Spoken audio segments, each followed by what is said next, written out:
Hi, folks. Bob Mannery here. You're listening to A2D Radio, real sports talk radio for the fans, by the fans, no agenda. These guys are the best in the business. Hashtag it. No notes.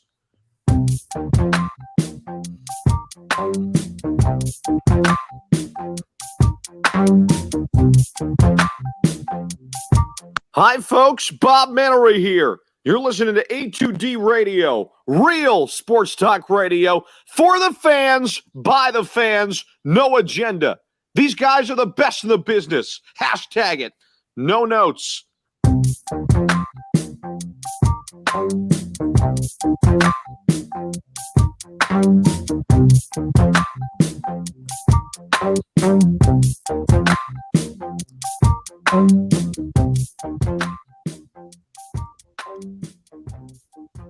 Welcome in, everybody. This is Monday Morning Quarterback, only on A2D Radio.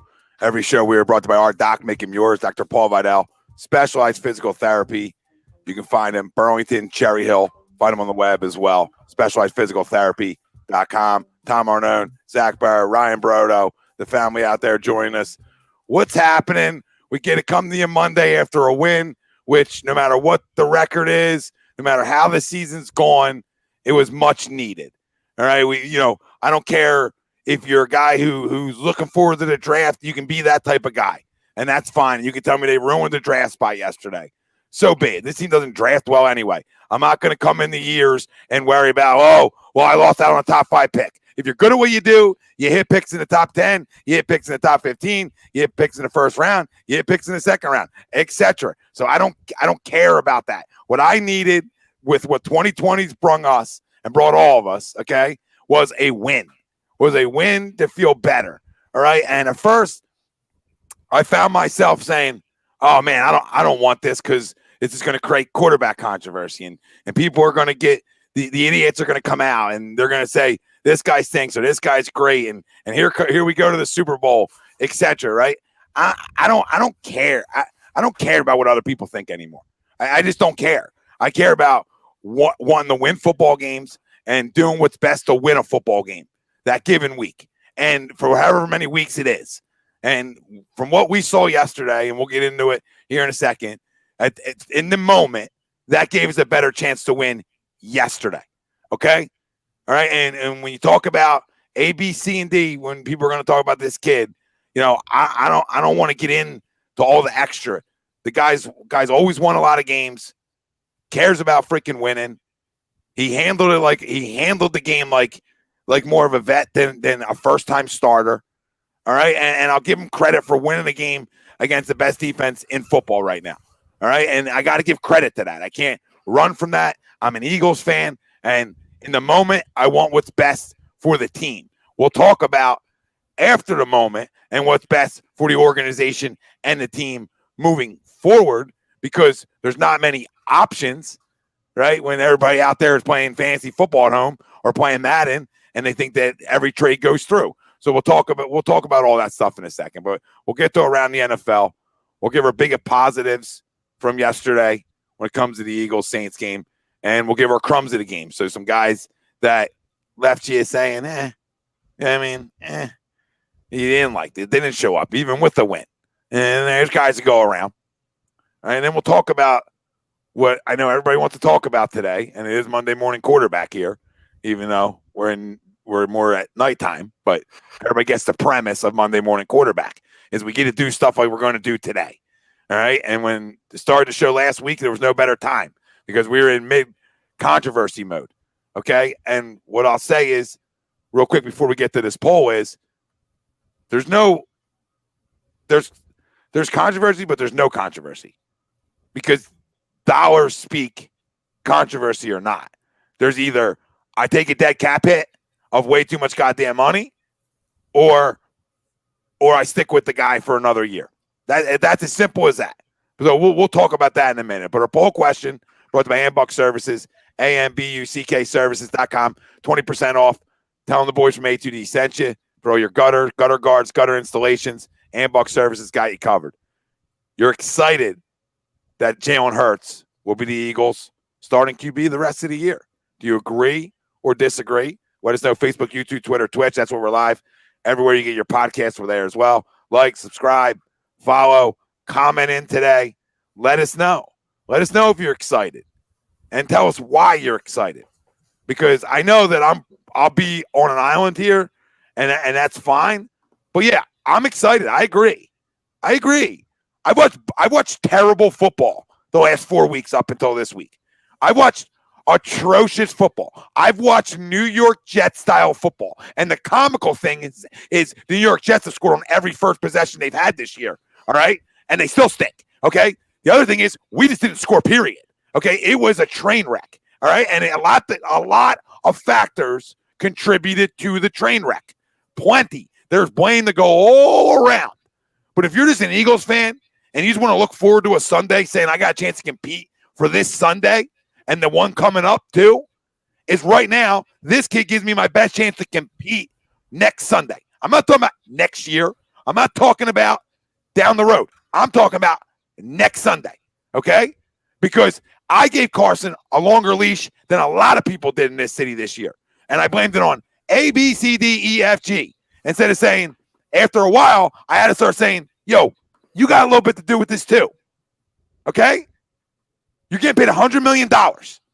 And you can tell me, oh, what time is it? $100 million to play quarterback. I watched Donovan McNabb in this city lift guys up at times because he made plays with his legs. You were drafted number 2 overall, not because just you had a great arm. You were drafted number 2 overall because you could move around. And that was the difference maker in this league, like we watched yesterday. Because when you get the edge like that, and what I'm excited for is the arm strength, no. Hear me out again. The arm strength, no.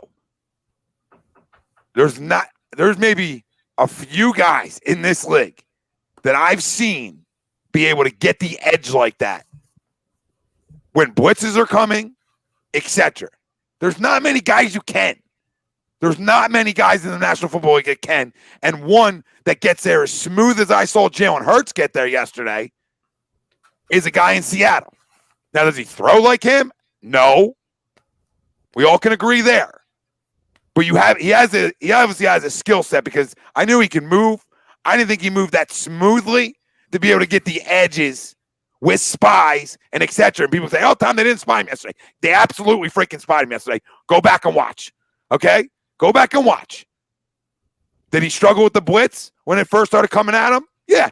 Rookie quarterback. I expect that, especially a guy who I don't know throws particularly well. Right? You know what I'm saying? So all these things. But why would I not be excited for a game like I saw yesterday again? Why would I not be at this point? I said here week in, week out. This is going to be the week Carson figures it out. This is going to be the week this offense figures it out. They didn't. And collective effort, they didn't. When you have terrible offensive line and terrible skill position players outside of your running back, okay, and maybe your tight ends, all right? When you don't have good enough personnel out there, you need somebody. The only way you're going to compete is by what you saw yesterday, being able to run around. That's the only way. Because he was pressured 14 times yesterday, and they had a positive of 82 yards. That's the difference in the National Football League. It's that fucking simple. Eliminate negative plays, and you keep yourself in games. So everybody at home can root for the big body, the big arm, and the big all things that you think dictate what an NFL quarterback will be. I dictate shit off wins and losses. And this is just one, and there's no crowning here. They're just saying why, when there's nothing to be looking forward to with this football team, that I'll say, you know what? I look forward to seeing him play another one. I look forward to seeing when there's another adjustment, can he make it back? I'm looking forward to that because I have nothing else to look forward to. So people can say, Tom, you're crowning. No, I'm not. I'm just saying I can see a special skill set and to be able to move around. And I also saw the ability to keep his eyes downfield even though things weren't even open when he ran around, right? But I also believe when teams even gear up for him to run even more and he escapes pockets, guys are going to start learning how to break off their routes, right? And get open. That's part of it too. If Carson played yesterday, I'm not saying they wouldn't have won that game. I don't know. I don't got a crystal ball, okay? But what I do know is he would have got beat up yesterday. He would have got beaten and battered again yesterday, and that would have been no good for him because I owe him $100 million. I didn't back the brink up. They did. So they're in a position that I would assume he's your starter next year. You owe him that kind of money. So that's why there's no controversy here, unless this guy goes 4-0. Because at the end of the day, we judge it off wins and losses. We judge things off wins and losses. All right? And as much as I love Carson, 35, 33, and 1 as a starter.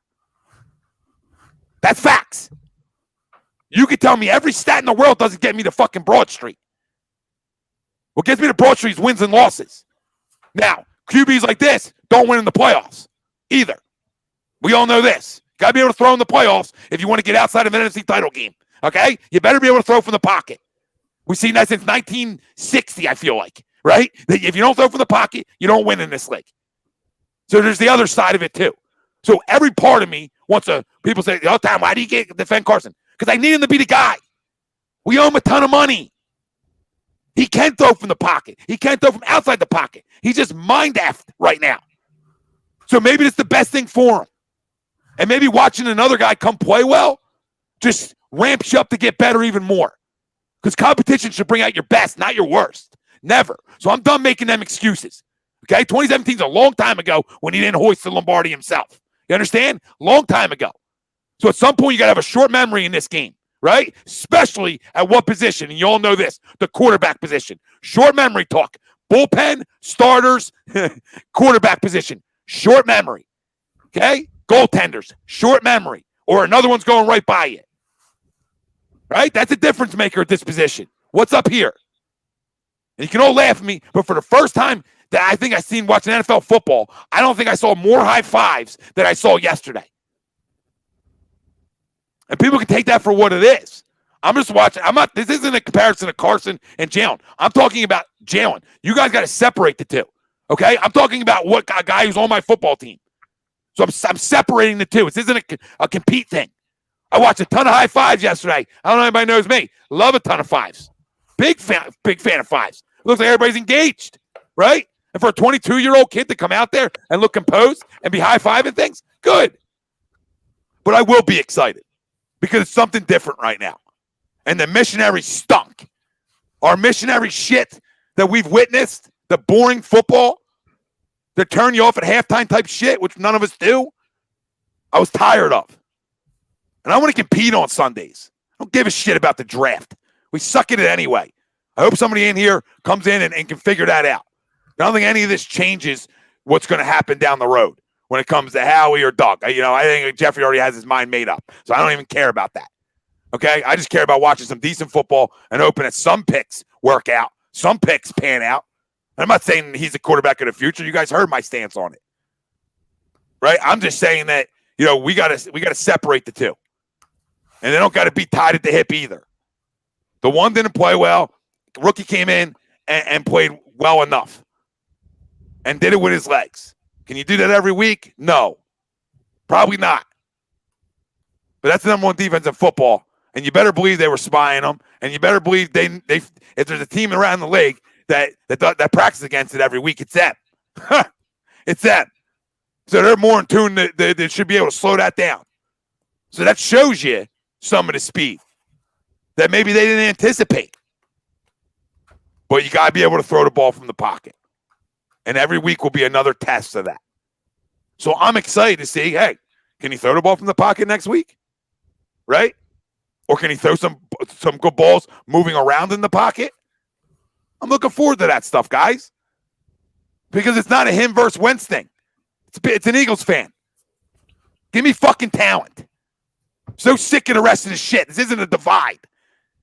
I want Carson to be great, and I want to watch this kid get better right now. I don't think that's wrong of me as a fan to ask for.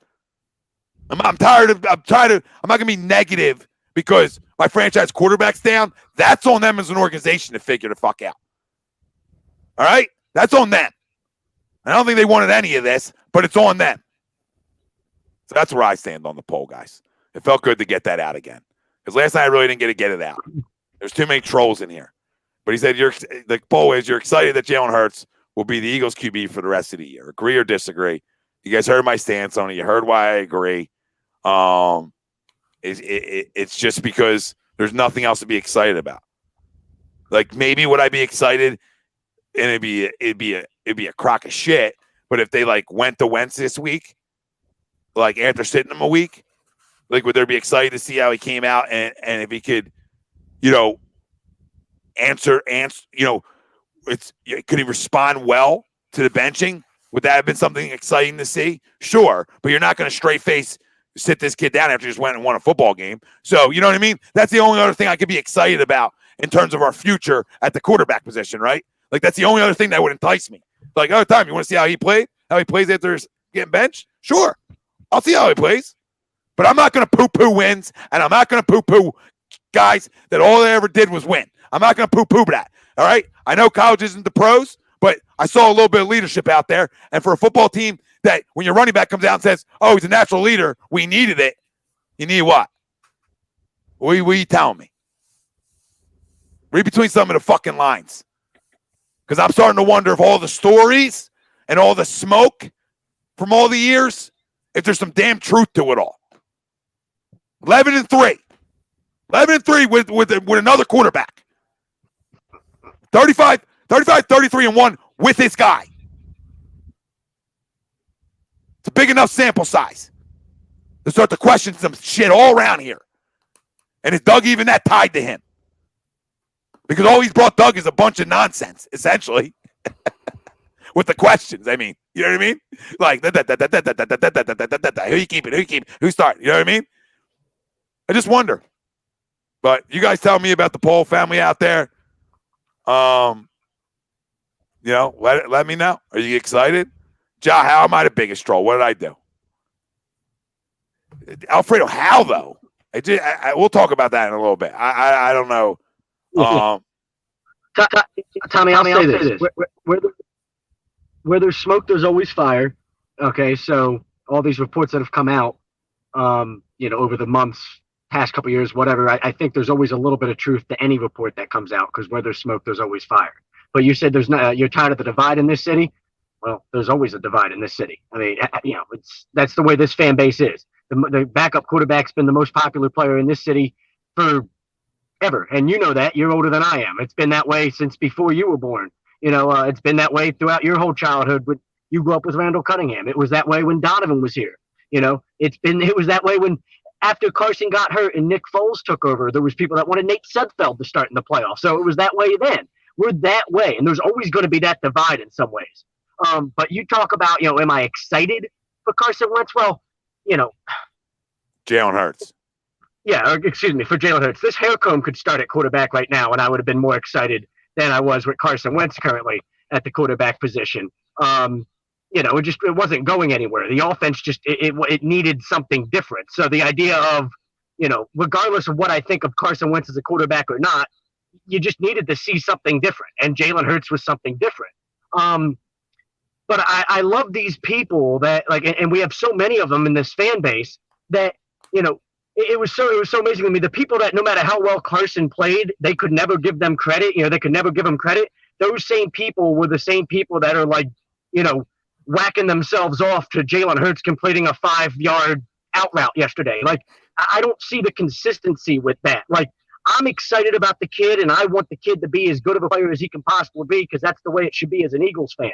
But it absolutely drives me fucking crazy to see the idiots in this fan base and the way they react to shit like this. If Carson Wentz went 17 of 30 for 167 yards, we would be, and there'd be people that would be ripping him about how he didn't play well enough.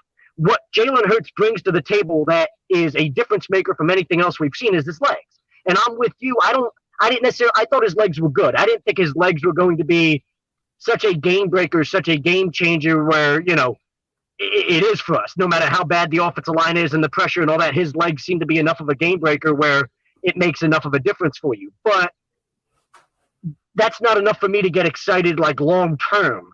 I'm excited to see him start the rest of the year. I want to see what happens the rest of the year. And then maybe best case scenario, we have a quarterback controversy, a quarterback competition, if you will, in the spring with maybe a brand new offensive regime or something where you're like, okay, the best man's going to win this competition regardless of anything. Forget about the politics, the contracts, all that. But until he shows me the ability to actually beat somebody with his arm, and we say this about every single quarterback in football, I can't get too excited. His legs are awesome. The fact that he has a game-breaking trait about him, which his legs seem to be that way, is great. But as you mentioned, as you brought up at the tail end of your whole opening, quarterbacks that can't throw the ball down the field don't win consistently in this league. Lamar Jackson, as electric as he is, the Ravens are in a position where they're on the verge of maybe missing the playoffs simply because teams have figured him out a little bit and have tried to force him to beat them with his arm, and he hasn't been able to show the ability to do that. So, there's a lot here with it. Of course, I'm excited. It's hard to not be excited with everything we've seen this year. But I'm way like these people that are ready to call him the next Russell Wilson or a combination of Kyler Murray and Russell Wilson, like, pump the brakes. Whoa. Like, I feel like if I'm Kyler Murray or I'm Russell Wilson, I'm extremely insulted by the idea of anybody saying any player, I don't care who they are, the idea of people saying any player is the next Kyler Murray or Russell Wilson. I feel like if you're either of those two guys, you feel really insulted by that. You're ready to punch somebody in the face over that comparison. Those two guys, to me, are generational players, and I don't think you're ever going to get another one of them. For me to sit here and say that Jalen Hurts is one of those two guys, that's like after one game, and yeah, I get we want to be optimistic and excited, but that's a little bit crazy to me. Yeah, I mean, I've seen a couple people say it, not like he doesn't throw the football like either one of them. So, I mean, that's unfair. But, yeah, first off, no, it's not. I don't act like it comes out of my bank account because at the end of the day, you have to understand there's a cap, and you have to understand there's a dead cap. And you have to understand if you want to be at all competitive next year, you can't be $110 million over that fucking cap, Ja. Okay? Because some of your blowhard guys that you probably get on your knees for won't be here then. That's how that works, Ja. So you better hope and pray that they figure this out. So how the hell nobody's eating that money. So you can't just hand off your dead cap money. Like, oh, well, you guys take it. Doesn't work like that, you idiots. Okay? It's our dead cap of $59 million, and you're already 52 over the cap. Okay, so that's $111 million or $112 million, whatever it is. A lot of money. They're better off sitting Carson on the bench and just paying him the $34 million and making him the backup as Jalen's the starter going forward than they are trading him. You can't trade him or release him without financially crippling yourselves to the point where you can't build a football team. He's here one way or another until the guaranteed money in that contract's up. The conversation is, who's the starter? You could maybe ignore the money and say, yeah, he's still my backup because I feel like Jalen gives me a better chance to win. But I don't see any feasible way out of that contract, trading him, releasing him, or anything like that. Yep, so everybody just joining us for a poll question. You're excited that Jalen Hurts will be the Eagles QB for the rest of the year. Agree or disagree? So let us know. Chime in. We'll read off all your comments here. The ones that actually make sense. I'm gonna avoid the ones that don't. So if you bring it, you better bring it well, because if not, I can't help you tonight. Ryan, what do you say to the poll? Yeah, I mean, to me, am I happy for the kid? Am I happy that we actually saw something that wasn't a loss or a tie? Yeah, of course. Am I intrigued? Am I interested for the next 3 weeks to say, hey, how can Jalen Hurts and pretty much this entire offense build off of what we saw yesterday? And, then the question comes, what's this offense and this quarterback going to look like once now there's the infamous tape that everyone talks about with a rookie quarterback or a backup quarterback. I'm really interested to see it, and I'm excited to see that, but I'm not willing to go, and I'm not saying either you two guys are. I know for a fact you guys aren't, because, we know how limited we are as a team for numerous reasons. As far as this season, having Jalen Hurts here for the next 4 games, it doesn't change my outlook for this season. It just, it doesn't all of a sudden make me rejuvenate and think, oh, well, we could possibly go on a 4-game winning streak and then, go on a run in the playoffs. As good as the kid can be, and he was very good. And there's a lot of good things I'm going to say about him tonight when we get to our positives. So it's not even a representation of just Hurts. This team is too limited to do that. It's too limited to do what they did in 17, 18, and almost did in 19. They're just far too limited for injuries and just so many different reasons.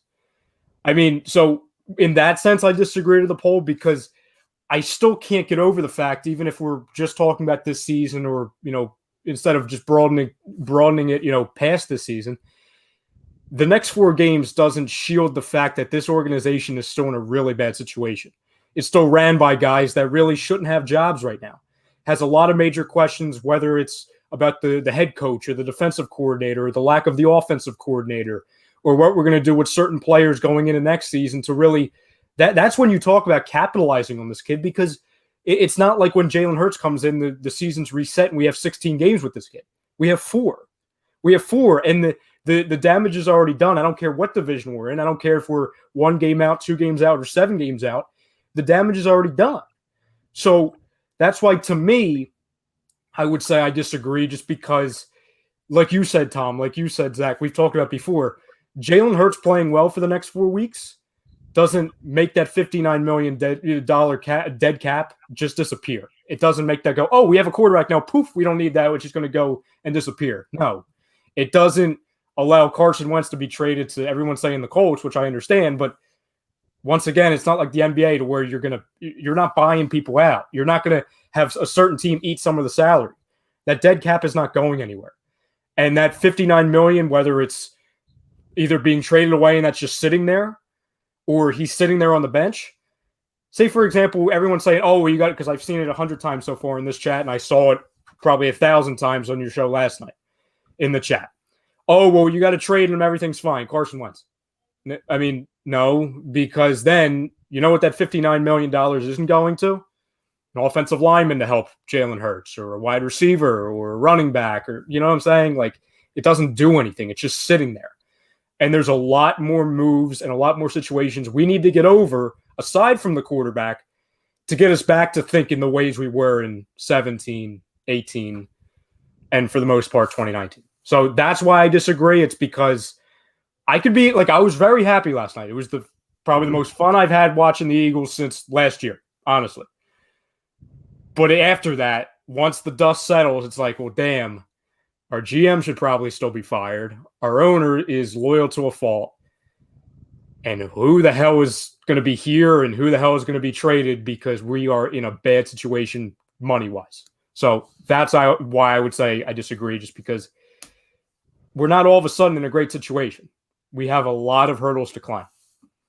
Yeah, but hurdles to climb starts with actually having talent somewhere you see on your roster and having some things happen finally yesterday, from some younger guys on your roster that can make you feel a little bit better, when you're moving forward, right? And that's my big takeaway is, like, any younger talent that plays well in meaningful football games, and what I mean by meaningful football games, against one of the best teams from the NFC and a team that's won a ton of football games, and if I can see some young guys, be impactful, Josh Sweat.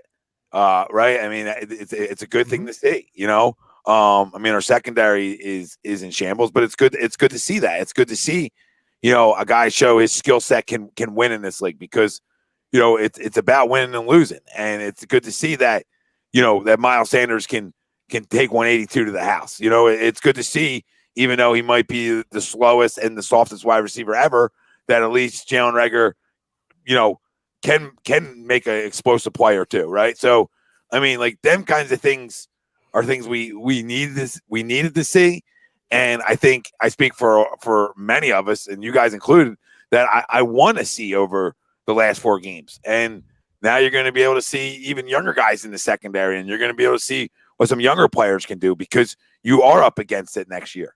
You know what I mean? And you're up against it big time, with or without Wentz. It doesn't matter. You're up against the cat big time. So it's going to be interesting to see how they get out of that. But as of right now, I my big thing is I'm not worrying about next year or what they do or who gets fired yet or any of that stuff, because there's nothing, we can talk about it a million times until I see something like that happen, or we're at that point of the off season, then, I'll get into that stuff. You know what I'm saying? So it's just like throwing your head against the wall for me to want Howie gone, like, which I do, you know what I mean? Or any changes that I want, because it might not happen. And if it does, it's not happening right now anyway. So to me, I don't think, even if this team won 4 in a row, which that's a long stretch, right? Even if any of that even happened, I don't think it changes whatever Jeffrey Lurie's outcome of his decision So that doesn't matter. I mean, the guy left football games, so I think he's either going to stay with the guys he thinks he trusts, right?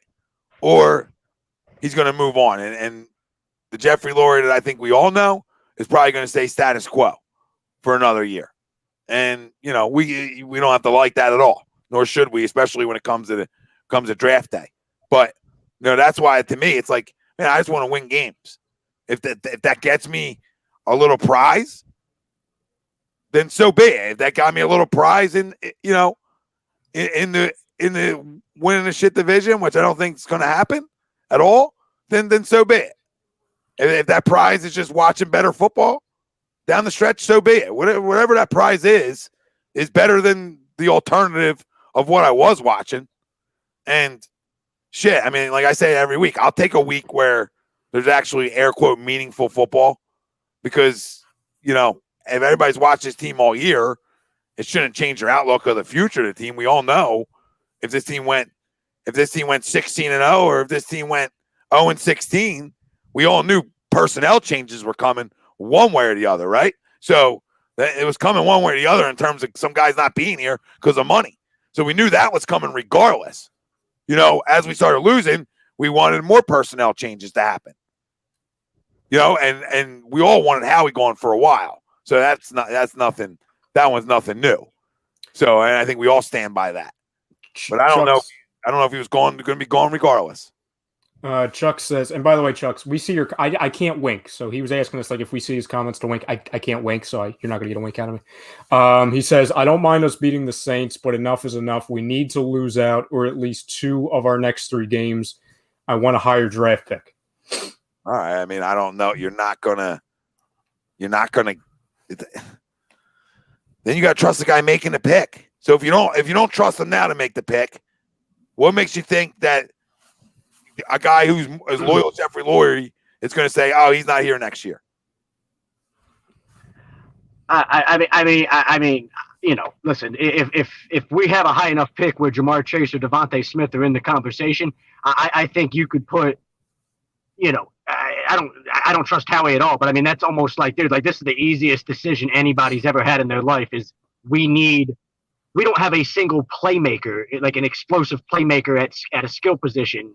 You talked about it. We maybe consider Miles that guy. Yeah, he looked good against the Saints game. We were ripping him the previous 6 weeks. So I mean, if you can give me a legitimate playmaker at a skill position like Devontae Smith seems to be from Alabama and Jamar Chase seems to be from LSU. I'll be happy with either one of them. I mean, I don't even. My hope is that even Howie can't fuck that up. Like, how the hell could you fuck that one up? Like, you're not picking 20th, you're picking 8th. Like, please, like, for the love of God, like, I'm going to have enough confidence that he can't fuck that one up.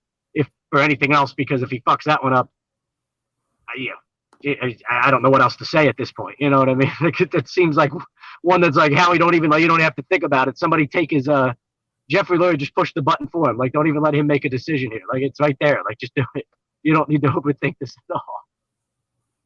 No, I hear you. I hear you. It's just nothing would really surprise me at this point with Howie. And listen, I'm not, and I'm not just singling out Chucks, but he's the one who brought it up. But I know a lot of people are saying, "Oh, we want him to quote unquote tank for the last 4 games." Like, I'm not there at all. But I'm also someone that, and again, if somebody is going to say like, "Oh, well, I want to win each week because that's the whole point of playing," and we have no excitement. Like, I get it. I completely understand it. It's just, to me, the team is just it's too far gone for me, and I understand I'm in the minority for that. You know what I'm saying? To where nothing could happen really in the realistic grand scheme. That's a stone cold fucking lie. That's a stone cold lie because I want this clipped right now because I guarantee you, like any other fan, if they won 4 in a row and got into the dance, everybody's excitement goes up. So there's nothing you can't say there's nothing they could do to change your outlook. No, if they played good football and ended up having a playoff game somehow. Like, nobody can sit here and say like it doesn't change, it doesn't excite them, and there's nothing they can do that's going to change the direction of this team. I think that's unfair. Well, no. Well, what I was saying is nothing that can happen realistically. I don't think it's realistic that they're going to win the 4 games. I don't care if they're playing Washington or Dallas. Like, I don't I just don't think that's realistic. Oh, I'm not saying it's realistic. I'm just saying that you're saying there's nothing they can do. There's still realistically. I said realistically. Realistically, 3-1 too. Realistically, they go 3-1. That wouldn't change your optimism. At least just moving forward. Like I think because we're still in a horrible situation cap wise and roster wise. Well, that's a different story. But there's nothing they can do to make you enjoy the next 4 weeks. I don't, you know what I mean? Like, no, I'll enjoy it, but I'm not going to be excited. I'm not going to be rejuvenated thinking, wow, this gives us momentum for next season. The only way you're rejuvenated is by playing good football. We've all been through too much this year for them to sell a tank off a fucking car lot to us. I mean, we're all in that same boat. I don't think there's anybody out here on shows or in the chat that's in a different boat than that.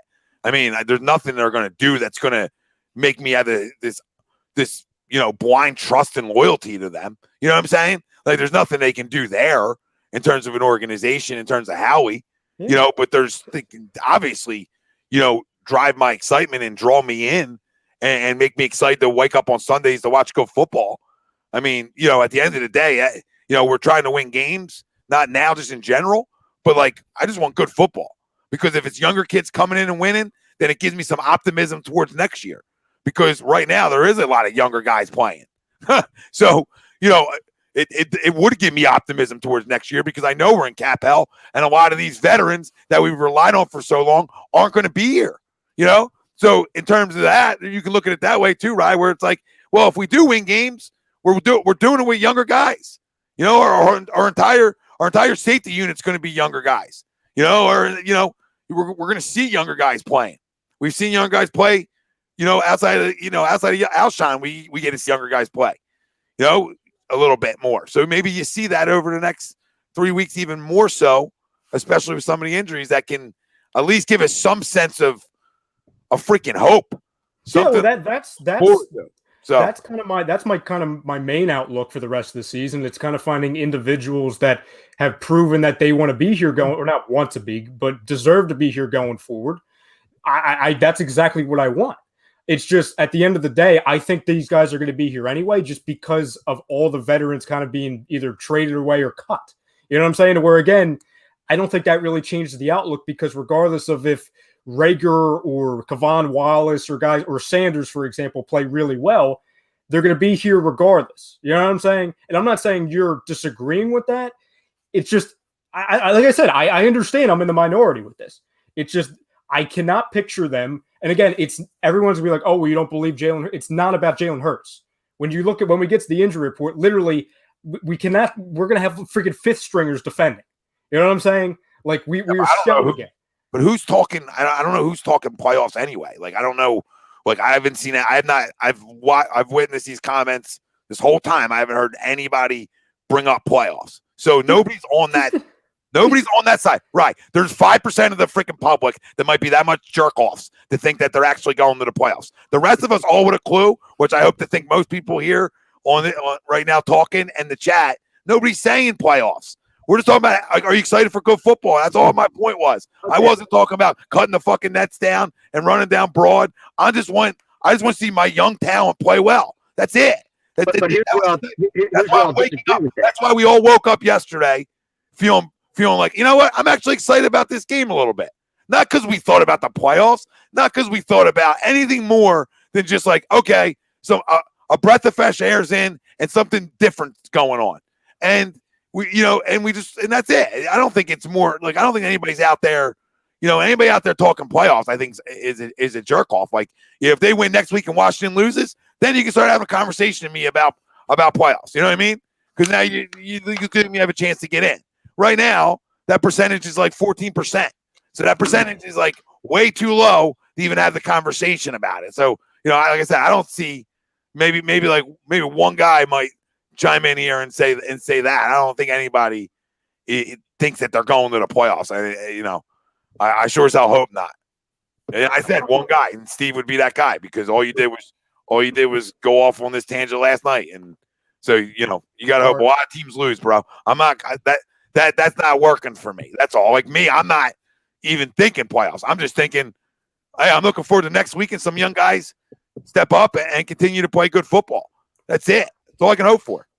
I'll play some devil's advocate here because I don't know. Maybe I get what you're saying, Tommy, as far as being excited for the next few weeks. But if I'm thinking about this football team, I'm smart enough. I think we're all smart enough to realize it's more than just the next few weeks. Like if I'm getting excited, I've got to think big picture. And big picture is I need to find a way to get an impact player on this football team at positions where we fucking need them. And if we say, win out like some of these jerk offs that you're talking about are talking about, and you go to the playoffs, all of a sudden, yeah, great. I'm excited about the fact that we snuck into the playoffs and I'm going to get to watch a playoff game. But how excited am I about long term? The idea that nothing's going to change. I don't have the money to go out and sign a big time guy in free agency. I don't have the money to go and trade for somebody like DeAndre Hopkins and bring them in here. I would hope that's why we didn't make that trade, because we didn't think we could sign him long term. So if the money's not there to bring in an impact guy, you've got one option, that's draft an impact guy. I don't trust anybody in this front office to draft an impact guy like drafting somewhere in the middle of the first round. I need to have a top 10 pick where I know there's at least a couple different options here that all of these dudes that we could draft 2 or 3 different guys here, they're all going to be studs and going to be impact players for me. And I can trust, hopefully Howie doesn't find a way to fuck that up, or else he'd be like the worst GM in the history of football. I'm trying to find a way to get an impact player on this football team next year. I don't think you do that if you find a way to win another game or two this year. Then you end up picking 15th or 16th instead of picking 7th. We need to pick 7th in order to have any chance of, top 10, something like that, in order to have any chance to land that impact player. Because we're not trading for somebody, we're not signing somebody. So I'm not going into next year with the same roster. You're not going to convince me that because we win a couple games here down the stretch with some young players that I should be excited about going into next year with this roster. I didn't say with this roster. It's not what I said. Okay, so how do you change this roster then? You're not going to. You all answer your own questions on here. You said that you're fucked either way. So you all want to lose out. So then how do I get excited? You're praying for Jamar fucking Chase. So let's go to the wide receiver well again, because we constantly miss on it. Like I can want all these guys too. But is Devontae Smith a stud or not, Tom? Is what? Is Devontae Smith from Alabama, when you watch him with your eyes, does he not scream superstar to you when you watch the kid play? So did a lot of guys this year they didn't draft. Okay, well, I'm not asking that. I'm not asking about whether or not we draft him. I'm asking about the fact, if Devontae Smith is on, say we lose the rest of the games this year, and that means we draft Devontae Smith in the spring, I'd rather have that than us win a couple more games, and now I've got to pick 17th or 15th and hope that Howie finds a way to get his head out of his ass and actually make a good draft pick, which I'm not going to have any confidence that happens. But at least if I know a guy like Devontae Smith's on the fucking board, there's no fucking way that you can fuck that up. There's no fucking way you can do it. I've got to at least have enough confidence with that, right? There's another left tackle. That's what you do. So okay. Yeah, you could. Well, we need another left tackle too. So maybe you're okay with that too. But my point is, linebacker, left tackle, you could wide receiver, any of those positions. But I can't get those guys if I win a couple more games this year. And I'm just saying, you wanted somebody to disagree. I'll disagree with you. Yeah, I know. Listen, newsflash is if you want to just assume that every top 5 pick is a hit, then say it's a hit. Then I didn't say every top 5. I gave you specific names. Devontae Smith's going to be a hit. I don't give a fuck who drafts him. He's going to be a hit. I like the names you gave me, but this is like you guys are telling me like, there's like I'm talking about getting excited about watching young players play. I'm not talking about winning out. I'm not talking about Jalen Hurts. What young players should I be excited to watch play? I'm saying you got to hope that there's some young players that you like this week that you saw that you can say, okay, this guy can be part of my future plans. Hopefully. Those are the things I'm looking for. That's all you can do. So what me and you are going to disagree is you just want to look at like the rest of this year getting excited. I'm looking at I can't get excited about the rest of this year without thinking about next year, and like so it completely. I don't know why you're thinking about this year. Anybody? This team's in financial cap hell, so there's nothing to think about. They're not going to be good. There's nothing to get excited about then either. Well, I'm going to live in the moment of football right now, and no other sports on. So you guys can talk about the draft that's not coming up till fucking May, and I can tell you, keep banging your head against the wall because the same jackass is the one making the picks. So keep banging your head against the wall. That's all I'm trying to tell people. So I can get excited in the moment and just hope to go play good football and beat teams and at least feel good week to week because at the end of the day, I don't trust the guy making the pick in the top 5, top 10, top 20, etc. I don't give a fuck what you say. You know what? This is how the Sixers ended up being mediocre and as a 7th seed in the fucking Eastern Conference for the better part of a fucking decade. Because they sat there and they said, it's okay that we're just fucking good enough. I'm not getting excited about the idea that I'm just going to sit here and live in mediocrity for the next fucking decade. And that's what you're trying to get me to be excited about. Whose fault's that? It's on the organization on why you're fucking kidding. But don't try to convince me to be excited about that. I need to see something different. I'd rather suck the rest of the year and get excited about the idea that I've got a stuff to be excited about next year. You understand the excitement I'm talking about? No, because there's nothing to be excited about. I think you're dead wrong. I'm not talking about there's a ton to be excited about. We've played the worst football of all time. We're 4-8-1. All right? I'm talking about, a breath of fresh air, something different. Feeling like, okay, let's watch some of these guys play. Let's see if maybe we didn't miss every single pick we thought we missed out of some of our rookies, out of some of our second-year guys. Let me see some of these guys play football a little bit, right? Let me see Javon Wallace play safety. Let me see if he can take a football away that nobody else in the secondary can do. Let me see some of these things so I sort of know what I'm got to go in the next year and draft-wise and need to focus on. So it's more like staying excited just in the moment, like not trying to think about next year because it's shit regardless. Like I don't plan on going to a Super Bowl next year. We already ruined that shot when we were put it all in to try to win this year, essentially, and with all the old veterans and the long contracts and putting ourselves in financial cap hell next year. So there's nothing to be excited about, period, when it comes to this team in the future because it looks like they messed up the guy to give $100 million to, which puts them in more financial hell, right? That's to get somebody fired right there. I would just fire the whole organization right there, top to bottom. Like, how the hell did you fuck this guy up? I agree with you, but that's my point. Is like I'm just trying to look for some bright spots in a shit storm, and that's all I'm trying to do. So I don't. But that's like telling me to look for the shiniest turd in the toilet bowl. Like, why? Yeah. Because there's no sense of hope anyway. So why not look at this guy? If this guy comes out and does win games, then at least it gives you like, okay, well, at least maybe we think he can play a little bit, where it's not another miss. Because everything else seems like a miss right now. Even the quarterback we drafted second overall seems like a miss. I mean, Christ, there's nothing here that doesn't seem like a miss anymore. So, I mean, I'm just looking for things. The question is, are you excited about Jalen Hurts playing? Yes. That's why I agree to it. Because it's a second-round pick. It's a 22-year-old kid. I need something to be able to play around here, especially that I'm in cap hell.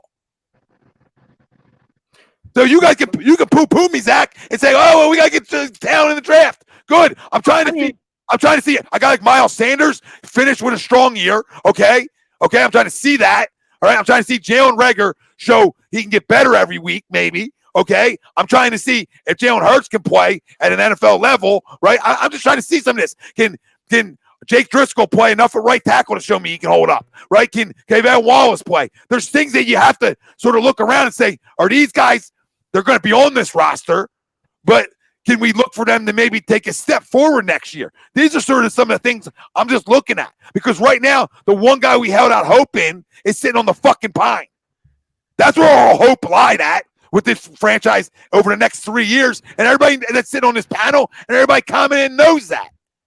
And the second that sits on the bench, of course your franchise is in shambles. Anybody that's benching a $100 million quarterback equals shambles. So, no, I'm not excited. I'm not all jazzy. The only player that you mentioned. Fucking excited, Zach. No, I'm not all fucking excited. But there's no other sports on right now. All right? And basketball's finally back. So, yes, I want something to at least look forward to that's fucking entertaining. Sorry, Tom. Let's be doom and gloom every day. Enough of that. Of all the players you mentioned, the only one I'm excited to see is Jalen Hurts. I could literally give a damn about any other player on this roster. Like, I don't give like a flying fuck about any of them. But just Jalen Hurts himself doesn't like. Okay, am I excited to see Jalen Hurts? Sure. I'm not excited to see you. You were starting to have a conversation about this team winning football games. No, I'm not excited at the idea of this team winning any of that. I'm excited at the idea of this team getting better. And in order for this team to get better, they have to get worse. And I think that's the only way you improve this football team. And you can sit there and say that that's being a fake fan, or that it's fucked up to sit there and root for that to be the case. But we're in such a unique situation in such cap fucking hell that in order for this team to get better, we've got to get worse. It's got to hit rock bottom in order for us to ever be able to start taking steps forwards right now. That's how bad. You want a false sense of reality, then, is what you want. I mean, okay. No, I think that's just being honest about the situation. False sense of reality would be thinking that this is an easy fix. If we're living in reality, reality is this has to get much, much worse before it's ever going to get better. There's no easy way to fix this. Yes, there is, though. Yes, there is, though. There is easy ways. Okay. I mean, I'd love to hear this. I'd love to hear this, Mr. Economics Man. How are we going to fix this financial situation? Dude, I ain't talking about money. I'm talking about players. Okay, money's not going to win. Players are going to win. You know how you fix it? In order to have players, you got to have money. No, maybe your quarterback figures it the fuck out. Okay?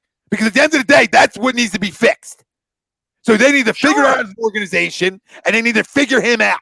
Because if he's not fixed, then it is doom and gloom. That still doesn't help when Travis Fulgham's your top receiver. Dude, I don't even know. Or Jalen Reagor or Greg Ward. I don't know who the hell we're considering our top receiver at this point. But if we fix Carson, great. If Jalen Hurts is the guy, great. That doesn't help if you don't have any star impact players. I'm just saying, the lose out, assuming you're getting Jamar Chase, is also it could be a little bit of a pipe dream too, because it could all change, right? Maybe you get, hold on, Zach, you're fourth. Maybe you're fourth, and he goes 3. So you're hoping. Okay, I'm not assuming shit. Listen, if you're trusting him drafting Jamar Chase, okay, then you just I didn't say Jamar Chase.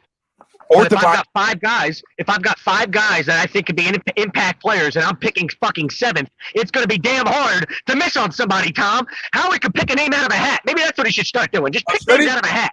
Fuck it. He'll be better off doing that than he will using his own judgment. Right. You were going with his pick this year too, because I said in the first round with you, and you said, "Oh yeah, I get it. I get the Jalen Reagor." Okay.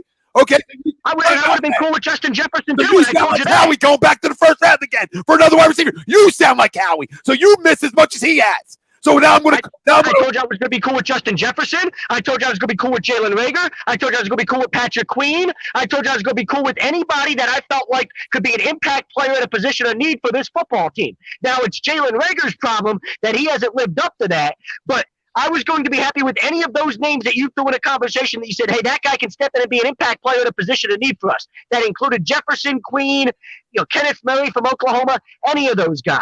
Okay, so I wasn't one of these guys that said, hey, take Reagor over Jefferson. I was just cool with the pick at the time. Obviously, I'd much rather have Jefferson than Reagor right now. But if you're just telling me you have a chance to draft a guy that's an impact player, good. I want the impact player. I don't give a fuck who that guy is.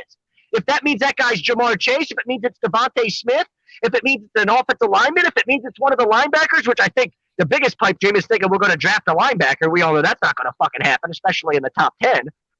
But I don't give a fuck who we're drafting as long as it's somebody that that guy's going to be a really, really good player, and he's in a position that's going to make an impact on this football team right away.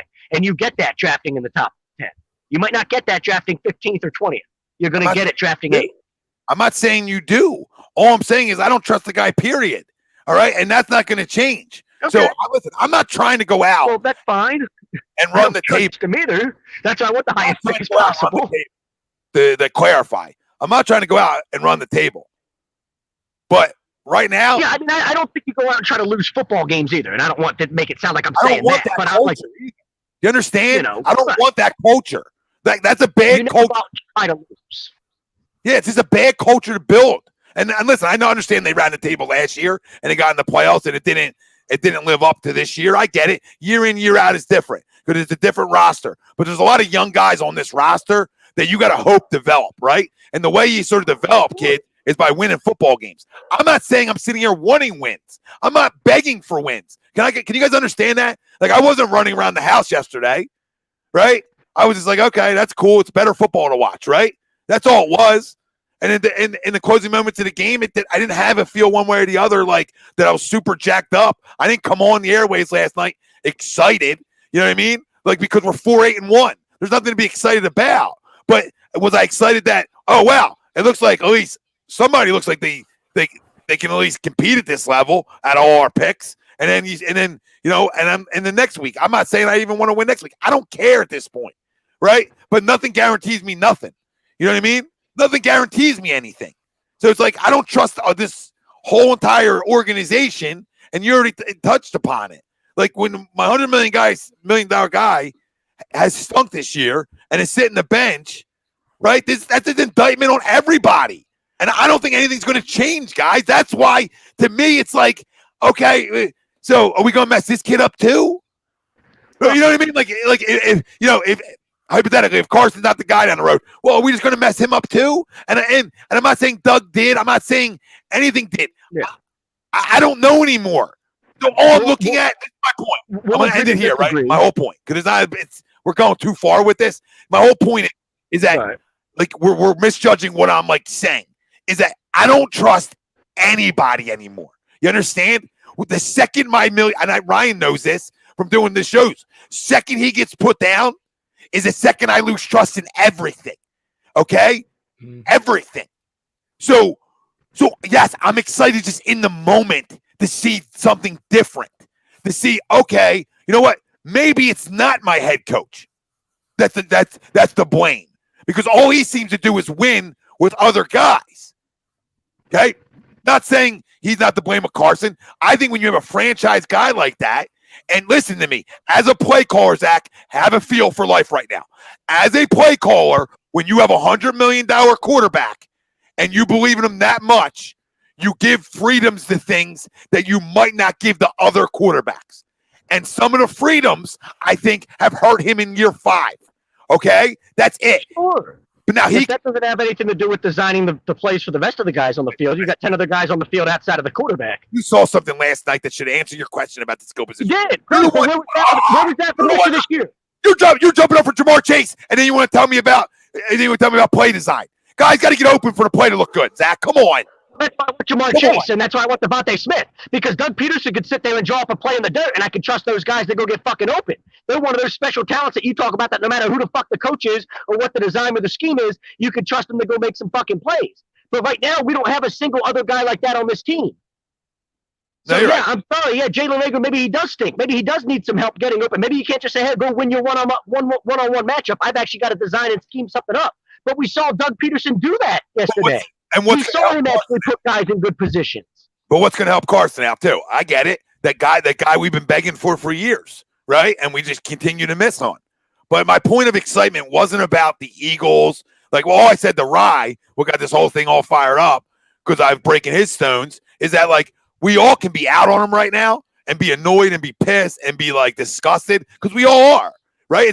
Nothing's lived up to expectations. But everybody straight face would say, if they dance their way in, you know what I mean? If they dance their way in, that we'd be like, all right, this is fun.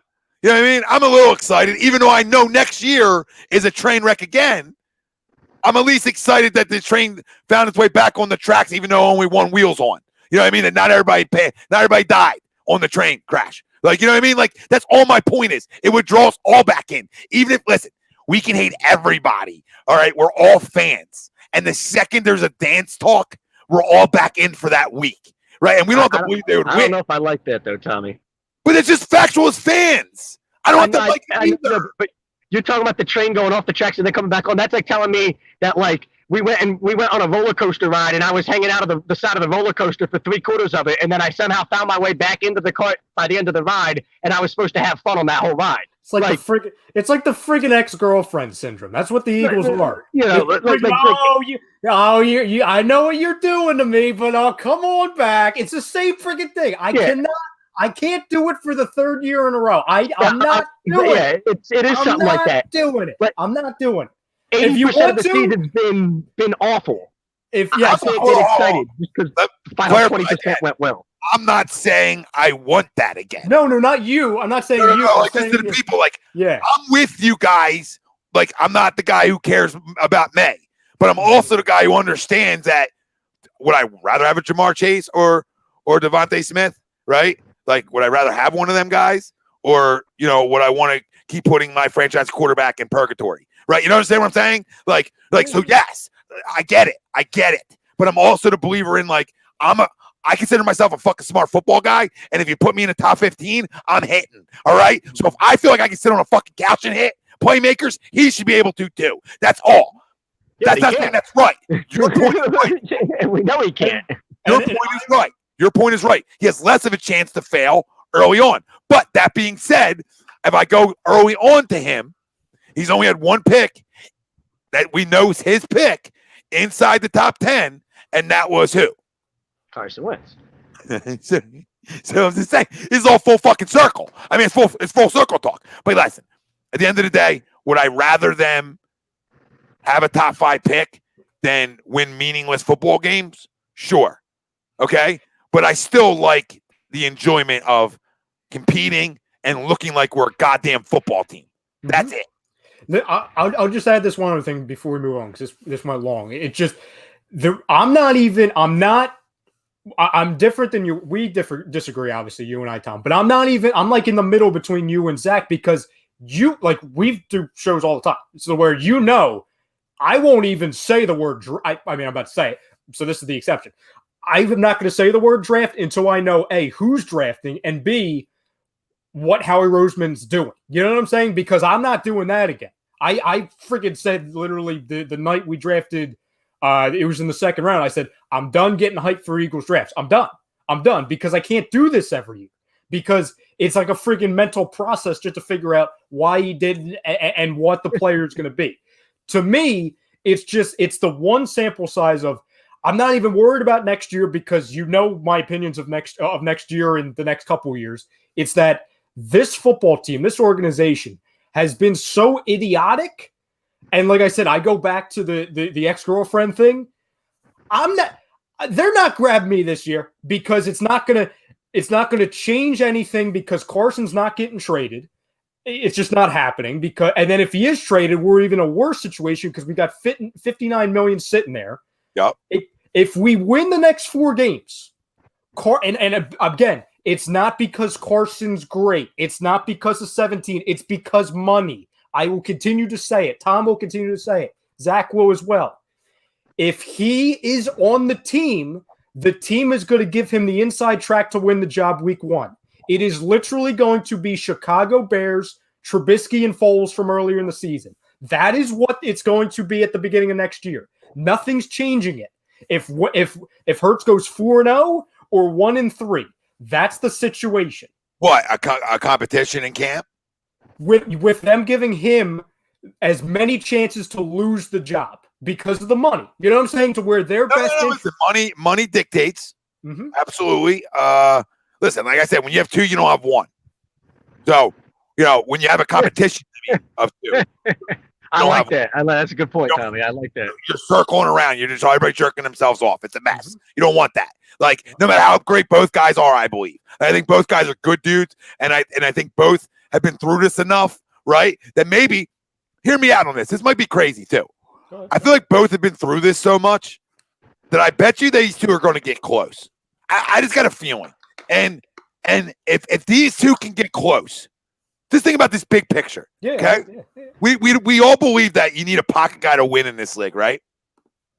But the way he can move with his legs. If this organization stopped, like in every organization in football, stop putting so much like the quarterback's the only position that can never get subbed out, right? And just said, you know what? We're going to give Jalen Hurts 2 series a Sunday. And your quarterback knows that.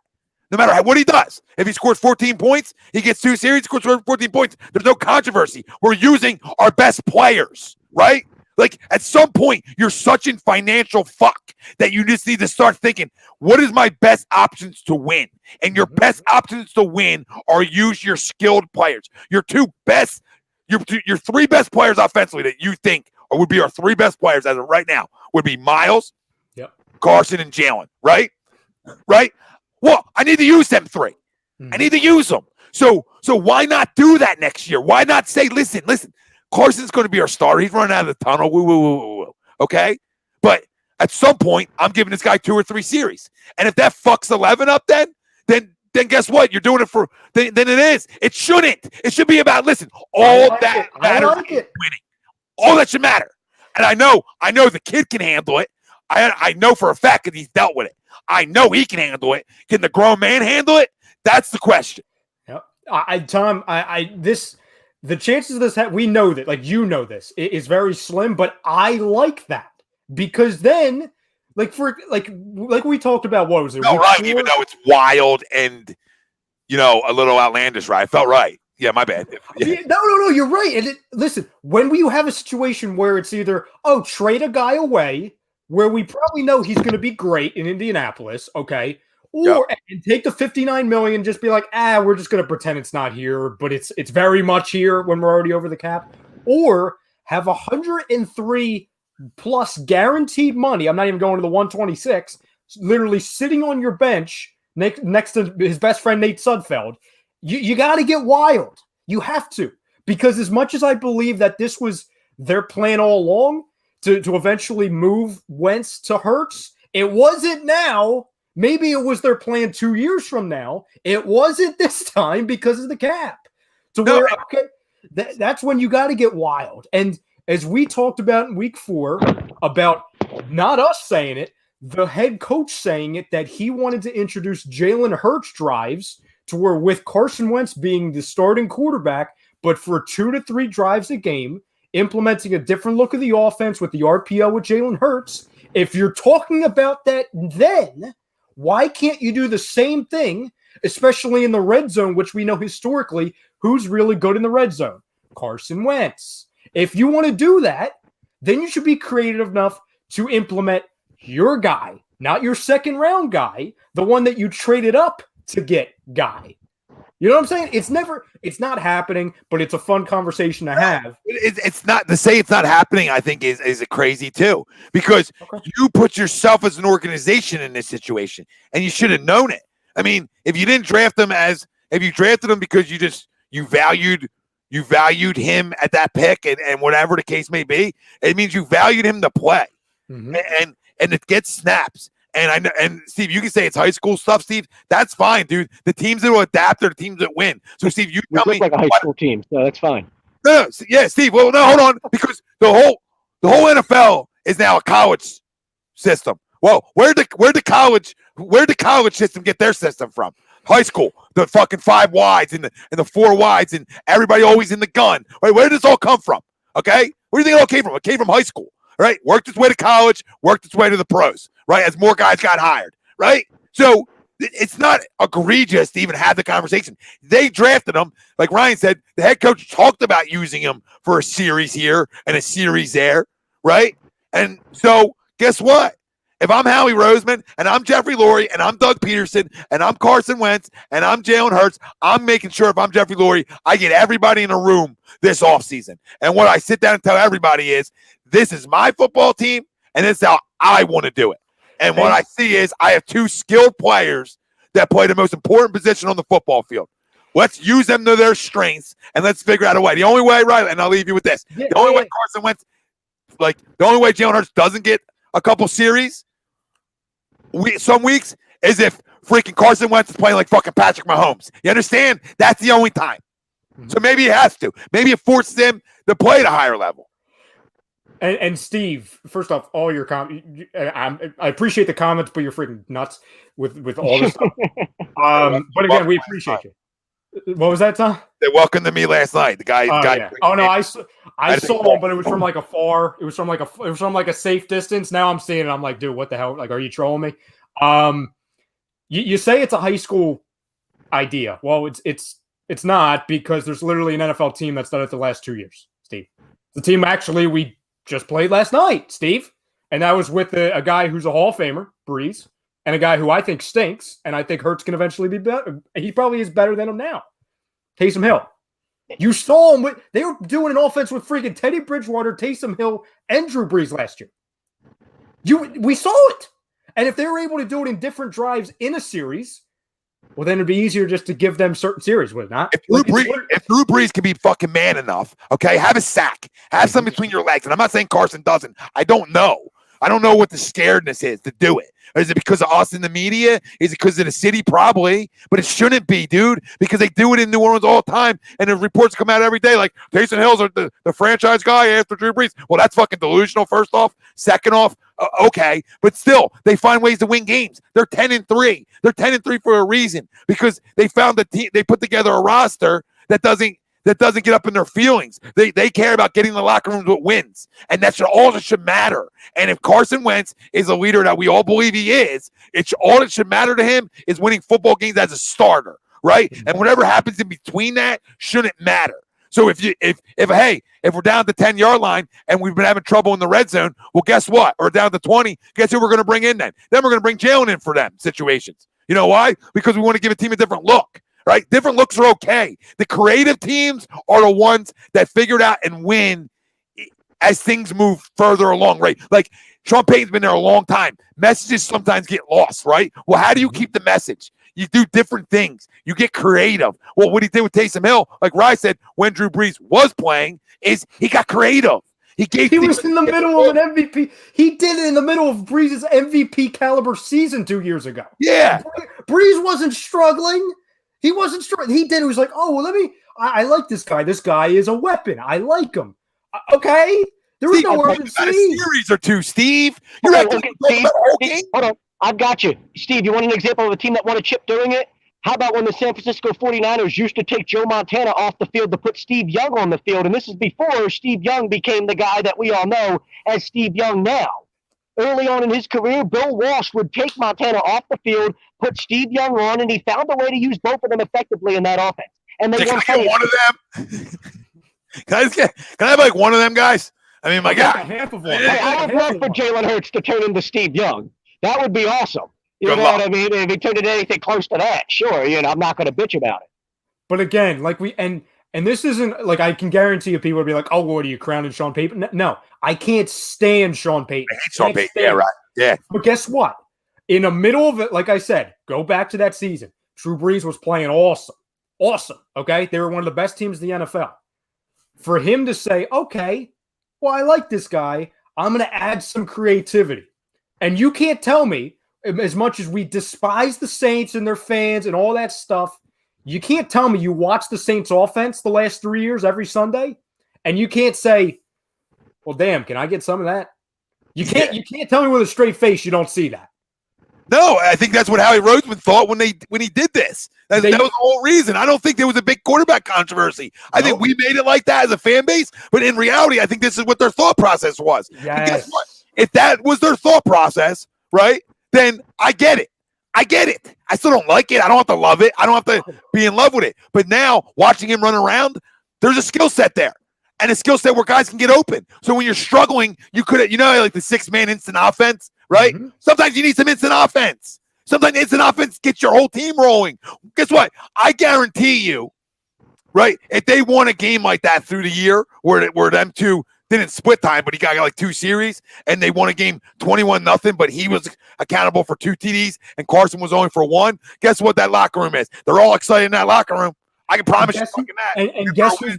And guess who's being called a genius that right after that game? Doug. And guess who's being called unselfish? Carson, right? And you're getting paid regardless. So I want to know why you wouldn't want to win. And who else is getting praised? Maybe Howie. A little bit. Howie, because he drafted a guy who can help now. He had a plan. He didn't just blindly do it. He actually had a plan in place. And he probably did. So let's read some of the comments here because of the Go ahead. And we've been, obviously sometimes when me and Zach start yelling at each other, we go. I was just sitting back. This was awesome. I was just well, I said to him the other day, I'm like, dude, like you can't, he didn't go on Saturday with Steve. I said, here you go, come on. Yeah. Come on Monday with us. Just me and Rye. Come yell. Water's room. I expected a win. So I expected this, but I don't think no matter how much we're all arguing, we all sort of see the same things. And that's all that matters. I mean, we're arguing because it's fun, but we all say the same things. I'm going to tell Ryan, fuck you. If they win 4 in a row and they get in the playoffs, I know you'll have a jersey on a Monday show leading up to a divisional game, just like I would. No matter how much we're pissed off, we would all be jerseyed up. All right. I would just turn my camera off on that Monday so you guys couldn't see it. Video evidence that I had the jersey on. That's all. It's not a Ralph jersey. It's never been gotten. So all right, let's get to some of these. We got a bunch of them.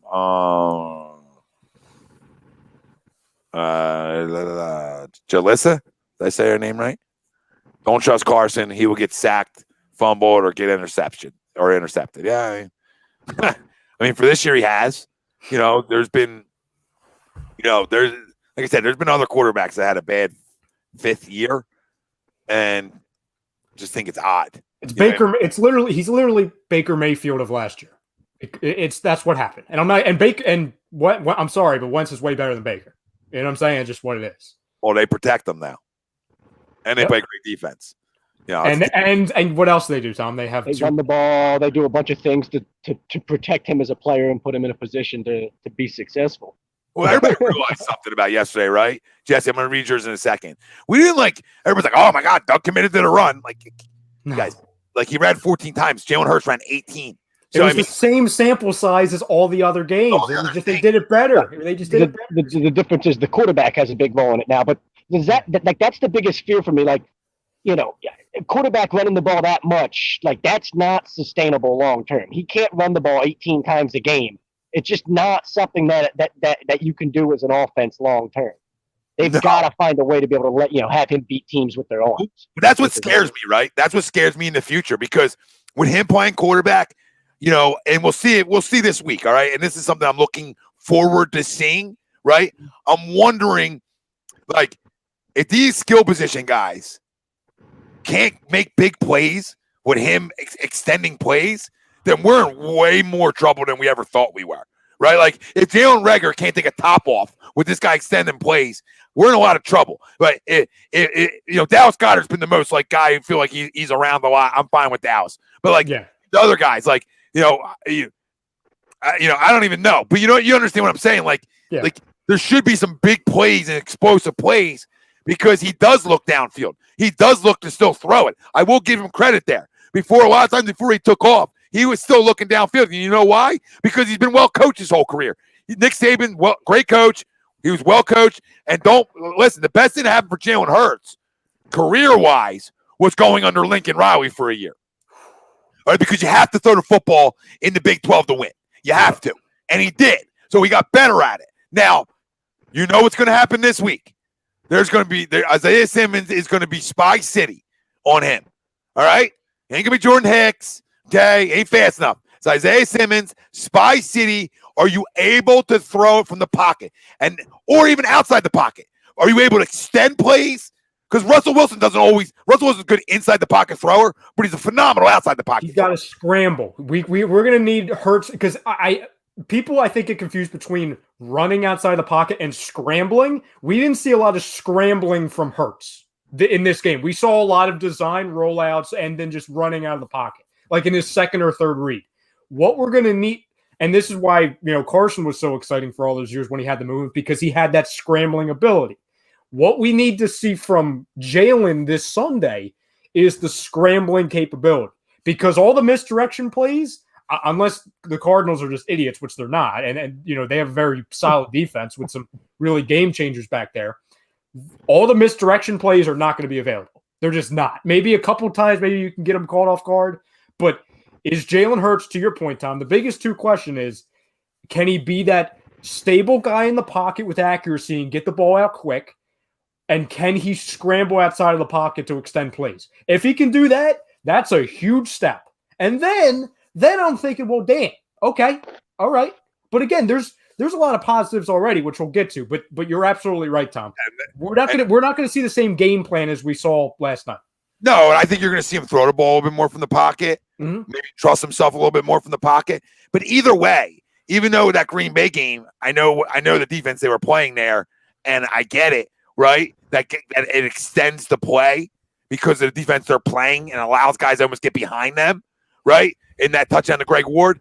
I don't care about that. I'm looking at the throw. I'm not looking at the defense they're in. I'm looking at the ability to keep your eyes downfield and make that throw moving around. If you can make that throw moving around, because to be honest with you, you're going to watch a guy tonight that even struggles with that.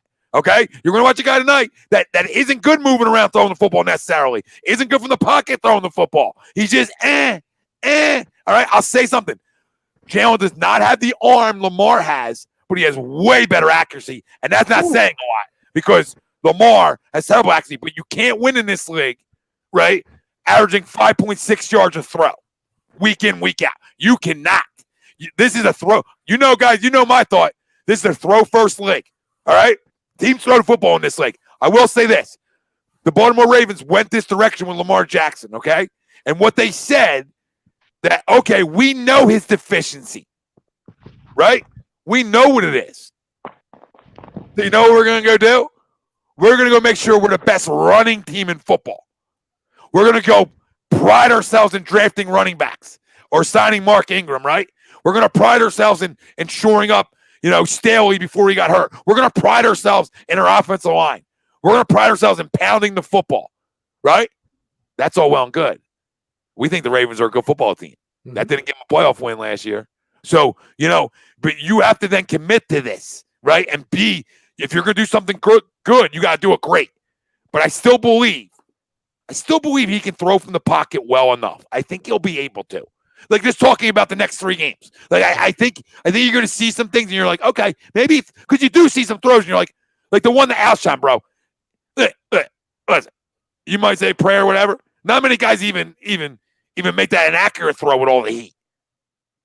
There's vets that don't make that throw with all the heat on them. So, I don't know I don't know if Wentz is completing that pass. I don't know. It's not the way he's been banged up, right? Yep, right. Not the way he's been. Wentz is too gun shy to complete that pass this year. He's just too gun shy. He would have just let the guy smack him in the mouth and taken the sack. And we both know if Wentz is throwing it, Alshon's not catching it. We know that. Alshon's letting that go in the other guy's hands. You know that that's an interception. That might be the most accurate statement I've heard in all of 2020. Like, the one thing you can count on with Alshon Jeffrey is if Carson Wentz is throwing him the pass, 90% of the time he's not catching it. Sorry, go ahead. No, I'll just say real quick. Was anybody else's reaction other than excitement, in that, because that was fun, that 4th down and we scored the touchdown. Was anyone else's reaction mine where I literally said under my breath, I'm like, you mother effer, Alshon. Of course you caught that. Of course you made a move, something we haven't seen you do in years. I'm like, of course you did that. He did the stuff I thought he could bring to us when he came back, was in the red zone, right? I was like, I'll take Alshon back just for the red zone. That was my thought. And he gave us 2 big plays down there. Because not only did he give us the touchdown, he gave us the holding penalty that extended that touchdown. The next touchdown by Miles Sanders. Yeah. Right. So he gave us 2 impactful plays per se down in the red zone. I will say this though, and I'm not comparing him. Again, I'm not comparing him to him. But I'm telling you guys again. There's only one other quarterback that looks that fucking effortless running around the football field. That's it, dude. Like, Lamar doesn't look that effortless. So calm.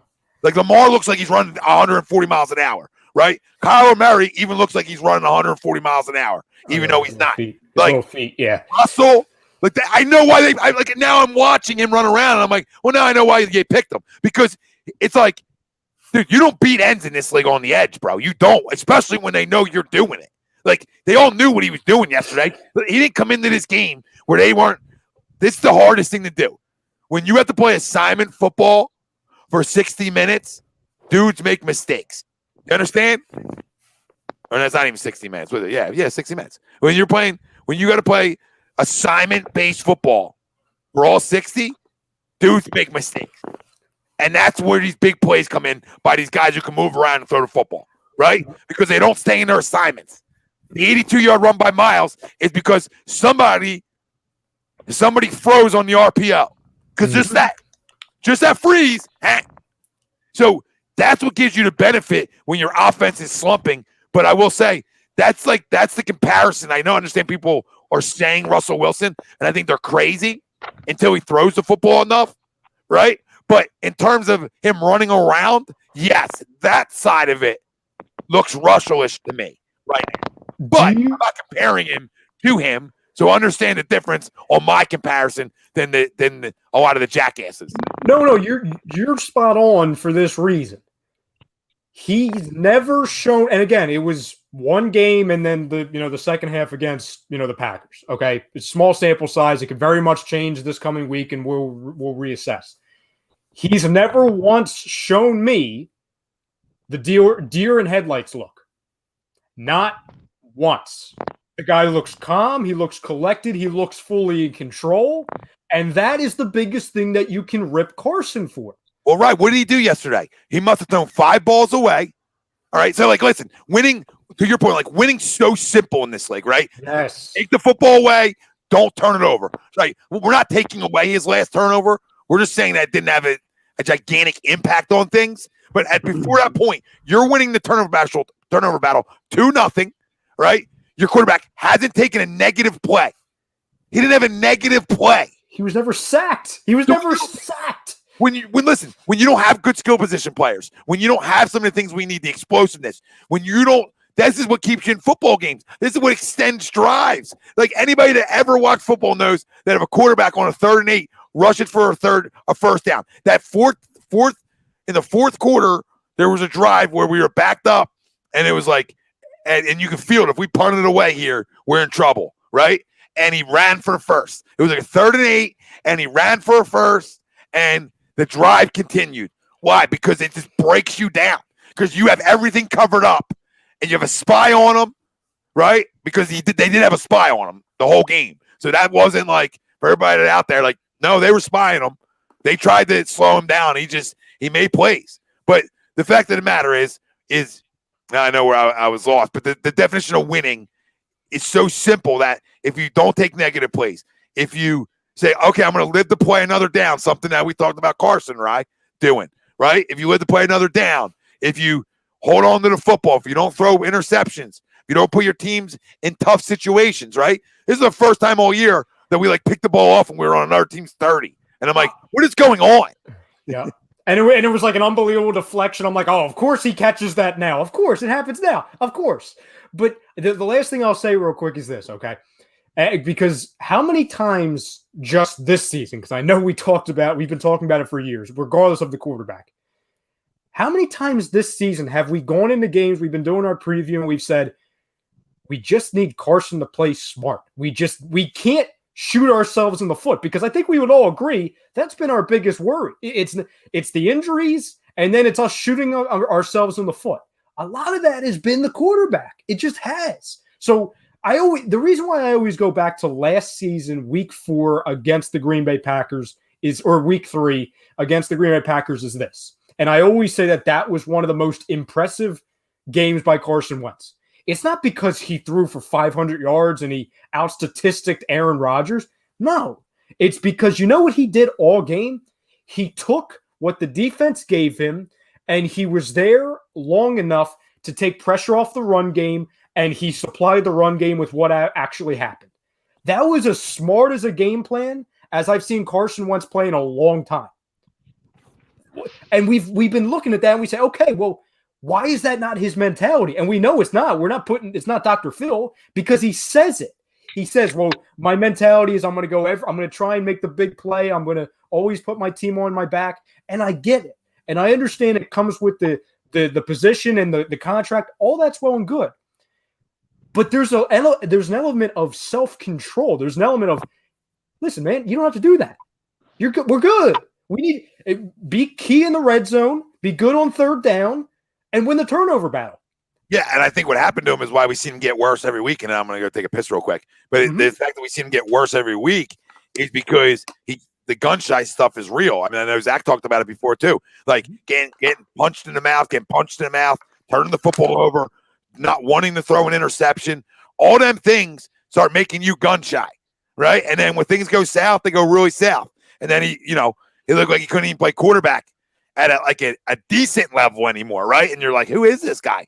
And that's why I think all of us have been saying, like, how many more games are we going to keep letting him run out here, bro? Like, this can't be good for him. He's not going to snap out of it. And I think Doug just wanted to hold on to the hope that we had, the same hope. Like, that, okay, this is a good week. He's going to snap out. Because everybody tells you he's missed guys open. We've seen it. We've seen him miss throws. We've seen guys open that he just doesn't read them. We've actually seen him more this year than ever lock on to his first read and not leave it. When you're a 5-year vet and I seen you play at a high level and you start locking on the one cat, that tells me everything I need to know right now. Go have a seat. Breathe. Just go breathe, bro. Because you're not seeing stuff. right? And the second you start seeing stuff or you start seeing ghosts, take a breath. We've seen other guys in their 5th year, Roethlisberger, Peyton Manning, etc. Those teams, they would have really went a different direction if they got rid of them guys after year 5, right? Big time different direction. Listen, he has one more year to prove it. He has your response year, which is next year. We all know he's going to get that opportunity. And hopefully, for our sake as Eagles fans, that we don't have to move on from him. And he plays at a high level last year. So we'll see, guys. But, that's where we're at. But I think the best thing that we've came out of before we go to our crumb of the games and our positives is that if you use both of these guys, you can do it. And I'm not talking about a 2-quarterback system. I'm talking about, hey, you get 2 series a game. And the only way that stops that, and might not even stop it, because if Carson's playing at such a high level and Hurts is still getting 2 series, it doesn't matter anyway. It's 2 fucking series, dude. If you're playing so lights out, it's not going to affect your accolades. It's going to help your team win. So say you have one of them games where every team has, where like even though your offense is running, you're 7 games in, your offense has been on fire, but you have one of them games you can't get anything going. That's what this guy's here for. Well, you know what it is? It's the anti-missionary offense, Tom. That's what we can call it for the next 6 months before the season. It's okay, we're not going to stay status quo. If it's broken, fix it. No loyalty. If your loyalty should be to one thing, which is winning, all right, you're paying these 2 guys to do things. You obviously have high upside and high belief in them because you trade up to get one. You paid them over $100 million. The other one, you drafted them when you really didn't need to, so you believe in them. Then do it. Or you believe in the concept of what we talked about the Saints have been doing for 2+ years, which we know they did because Howie was rumored to do it. We talked about it 4 weeks before he was even drafted. We talked about it on a Wednesday. We said, listen, there's rumors going around. They could possibly take a quarterback, a weapon type, Swiss Army knife later in the draft. He did that. Doug's been talking about using it, and he's talking about modeling it after New Orleans. Howie's done the same thing. And in the middle of a season, Doug's talked about Jalen Hurts drives. That's not me saying it. Which I just can't believe. I'm mind fucked over this, and I'm going to leave you guys with this one to think about. I'm mind fucked that your offense, and listen, I'll take shots at Doug when I need to, right? I'm so blown away how that didn't happen earlier. Not Carson sitting, just like when you are not moving the football, how that you didn't start doing that in week 6. The only thing I can think of, and it'll be totally fair, is they just didn't believe he was ready yet in any ability, which, I don't know, or they believe their quarterback's a fucking mental midget and can't handle it. Leave you with that. Yeah, I'll say this, and then I'll go to you, Zach. And I know there's a couple comments because I want to get your opinion on that, Zach. To me, I think it's simple. I think they had a plan. They're stubborn with everything else to where if they're going to be stubborn with everything else, they're especially going to be stubborn to what their plan is. And they said, okay, well, our plan is we're not going to go to him in a big sample size until about year 2, maybe year 3, because Carson's our guy, all that filler nonsense. And it got so bad, we're like, okay, well, Christ, we got to give this kid a look. And he was just better and probably farther along than even they thought. Am I just poo-pooing the whole oh, well, maybe Wentz is a mental midget? No, because it's all fair game right now. But I would just have to assume if he was that, he must have always have been that. And if that's the case, I don't think anybody with a brain would have given him all that money if he's a mental midget. To me, Wentz more reminds me of the guy, and maybe this maybe isn't necessarily a good thing either, but I don't think he's a mental midget as much as he's the guy that he listens. Like we want these athletes to just be like, oh well, why do they give a fuck what we say? Well, just like anybody, like when you do a job and you hear what people say about your performance at your job, you give a fuck. Mm-hmm. I mean, I work at Wawa. It doesn't mean I don't give a fuck when I hear somebody has a review about how good or bad I did at my job. Of course you give a fuck about those things. And I think he's the type of person that if he doesn't like what somebody's saying or he doesn't like, he wants to be able to speak out and say it. And he's not in a position in a city like when he was growing up in North Dakota, yeah, you could probably grow up and he could come out when he played high school football at North Dakota or played college football at North Dakota State, and he could speak up and say whatever the fuck he wanted because it's North Dakota and who gives a fuck.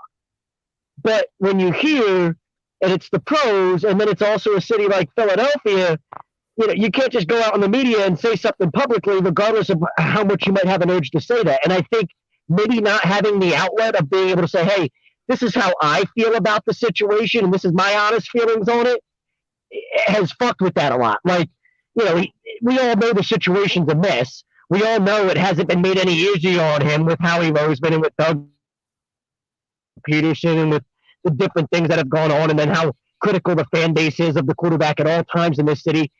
But what can make it even worse for somebody is the fact that they feel like they can't come out and say anything at any point to be able to defend themselves in any way, or to be able to answer the haters, or to be able to answer that criticism. They've just got to sit there and take it. Yeah. I don't know necessarily his problem is as much taking it as much as the fact that he can't respond to it. And I think I can understand that as somebody who, obviously, I'm not short on words. I'd like to be able to, I'm not like, I'm a talker, I'm a communicator, and I'm going to not be shy in telling you how I feel about something.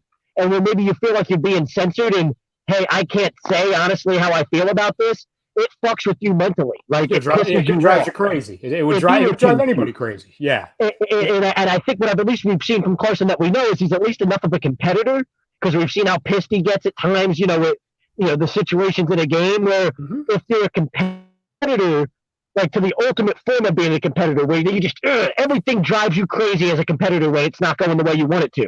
And then on top of that, you also can't publicly speak about it. I can see how it would just become it can make, like as Tom said, the mind fucked word. I can see how it would mind fuck. And I think maybe that's where Carson's at. It's snowballed over the past few years and gotten so bad that now it's here. Well, especially when it's the most highly scrutinized position maybe in all of sports too. You know what I'm saying? And people were like the Max Kellermans and the millions other out there that are literally either on their perspective talk shows on TV or on Twitter, or even what we do, when not only are you just talked about on game days, you're always talked about. And then there's shows just looking at you playing tape. It's a never-ending cycle. And when you feel like, hey, you're wronged or you can't tell the entire story, but then hey, if I do provide some information, then it's going to be a whole nother animal to where, oh my God, then I'm selfish or I'm blaming others. We did that with Donovan. When Donovan fired back and Donovan got defensive and said, listen, that's a bunch of bullshit, we'd sit there and come up with how he's insecure and he's too sensitive and he's not mentally strong enough and all those things. But I can't tell you how many times, especially during the stretch last year where Carson was playing really well and was carrying this team on his back, on his back down the stretch, taking us to the playoffs, and people were still ripping him. I was like, you know what, this guy needs, just one time, this guy needs to come out in the media and fire back at some hater and say, hey, you know what, Max Kellerman's an idiot or something like that. Like, I feel like that's what that guy, Carson's the type of guy that needs to be like, you know what, like, you're just an idiot. That's a stupid question. And that's, it's nonsense. Like, he needs to be able to feel like he has the freedom to be able to call somebody out and say something like that. And you just can't do that. And you've got to find a way to be able to be the bigger person and not let that bother you. But I think that part of it might be fucking with them. Yeah, and the last thing I'll say, because I definitely want to touch on Dank Burrito's comment, because I think it's interesting, but what do we say with all of our athletes, especially our high-profile ones, especially in Philadelphia? It's we want them to talk and act like us. You know what I'm saying? Why do you think Embiid is so loved? It's because he goes on Twitter and he says funny stuff. It's because he's outspoken. You know what I'm saying? Like, Carson's never going to be like one of us. And I'm not saying that to put Carson down. He's from freaking North Dakota. He doesn't quite understand this whole environment. It's alien to him. Yeah, he doesn't understand. Yeah. You know what I'm saying? And to be honest, I think he could come out and, like, the things I'm saying, like, if he wanted to come out and say some of that, he might be able to say it and get away with it. He just doesn't feel comfortable enough in being like, I can't say that. I'll get whipped for it. So therefore he doesn't say it.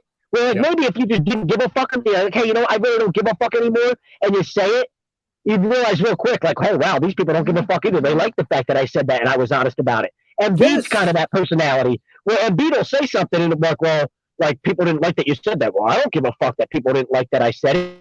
I say what I feel, and I don't feel bad about saying that. I don't feel bad about that. If I feel it, I'm going to say it, and I won't feel bad. I won't apologize about it, type of thing. And we're completely fine with Embiid over that. Now we'll rip him, I guess, if we feel like it's necessary. But long term, like big picture, this idea that he's this outspoken guy that'll say something if he feels like it's necessary to say has not hurt his reputation with us as fans. We've accepted it as, hey, that's just part of who he is type of thing. Exactly. But, you've got to also be comfortable enough in your own skin to be able to be unapologetic about who you are. So, maybe that's what it comes back to what Carson is. Is he a mental midget? No, maybe he's not that, but maybe he's also not comfortable enough in his own skin to be the guy that, is just completely unapologetic about who he is at all times. And that can, maybe that's why we hear these things about his leadership and all that. That can affect that type of stuff. People can see through, if you're trying, if you're trying to be something that you're not and it's not genuine, people can see through that. You know what I mean? And like that's why I'm always going, like, if people, I've had people say a bunch of shit about me in my life, being weird, being annoying, being obnoxious, whatever, right?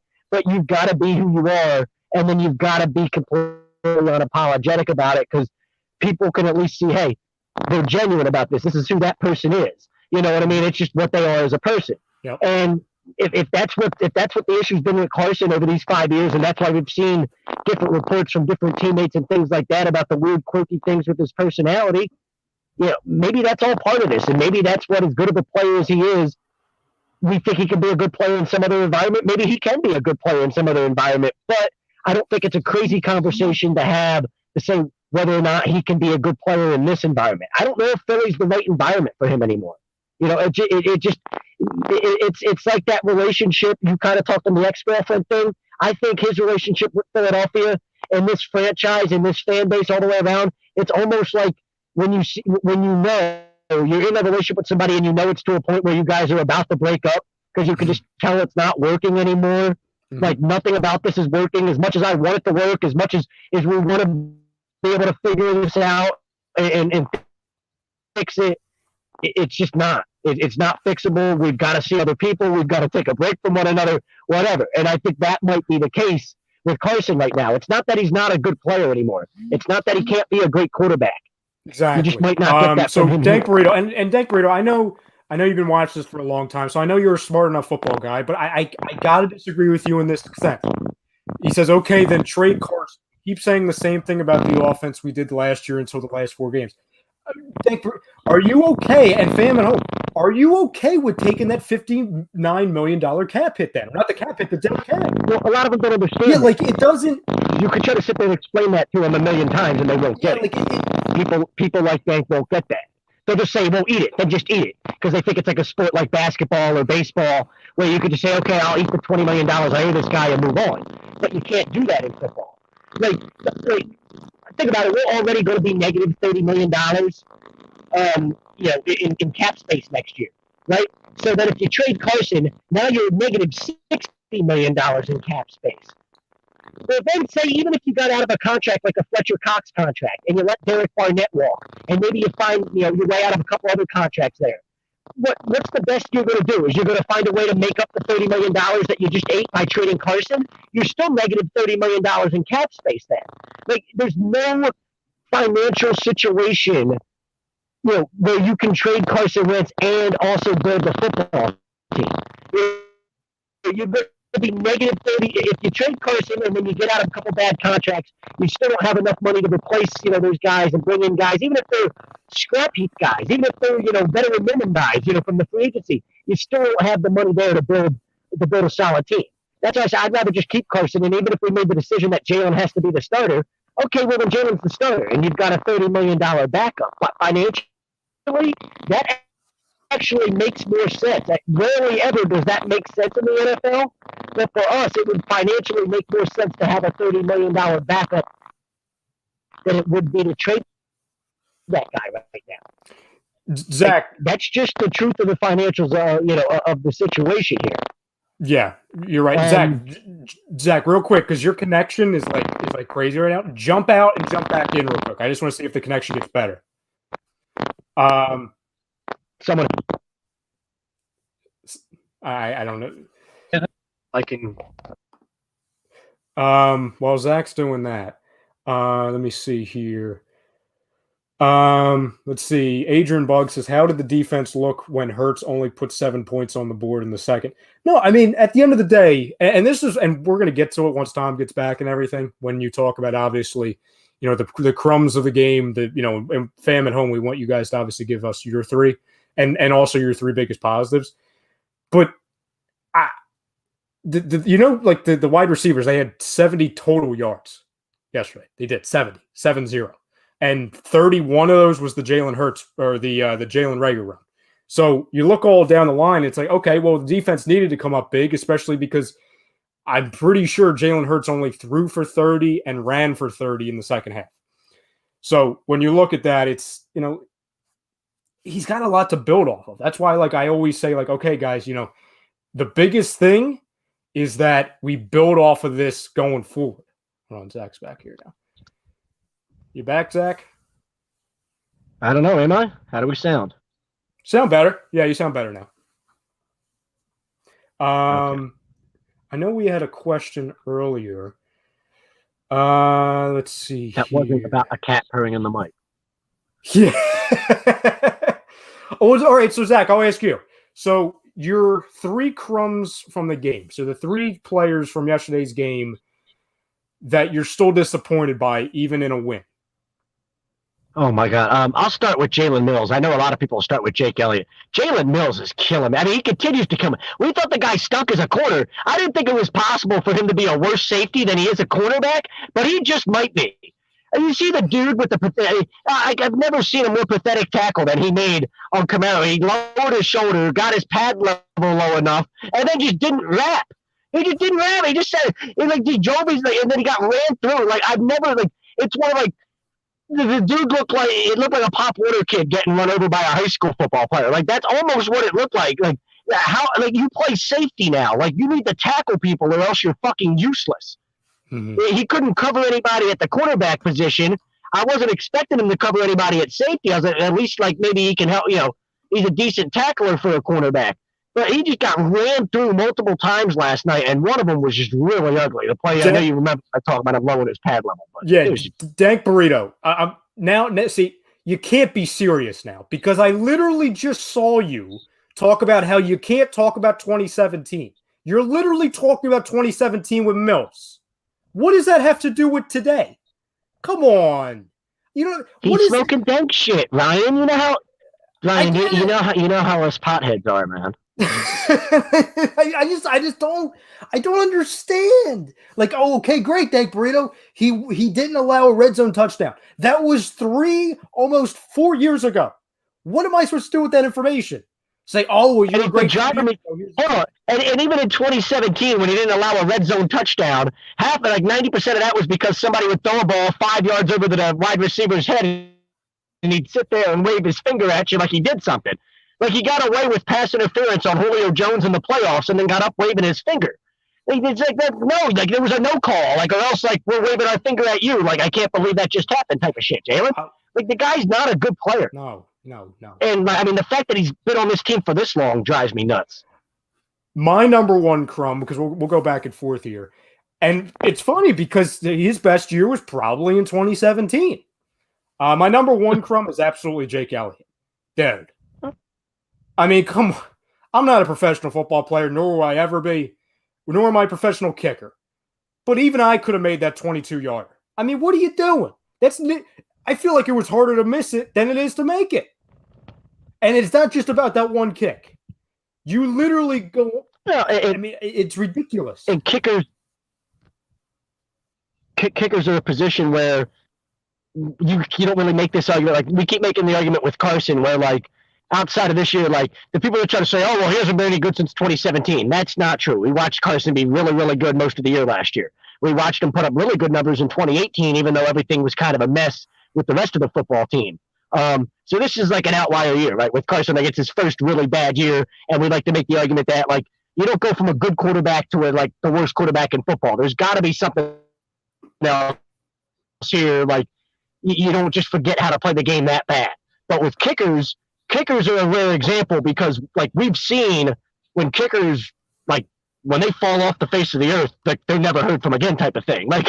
We see kickers just they're good and then they're bad, and once they're bad, it's over. Like, and they're gone, and they never have another job in the league, type of thing. So for a team that was not really in a good cap position to begin with, giving a kicker $21 million is never a good idea unless their name's Justin Tucker.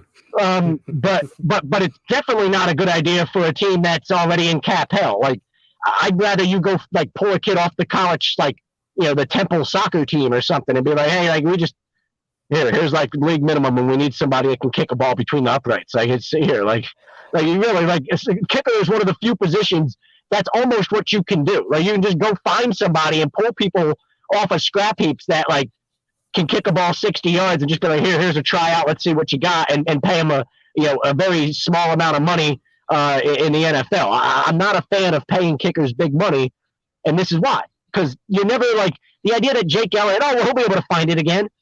Really?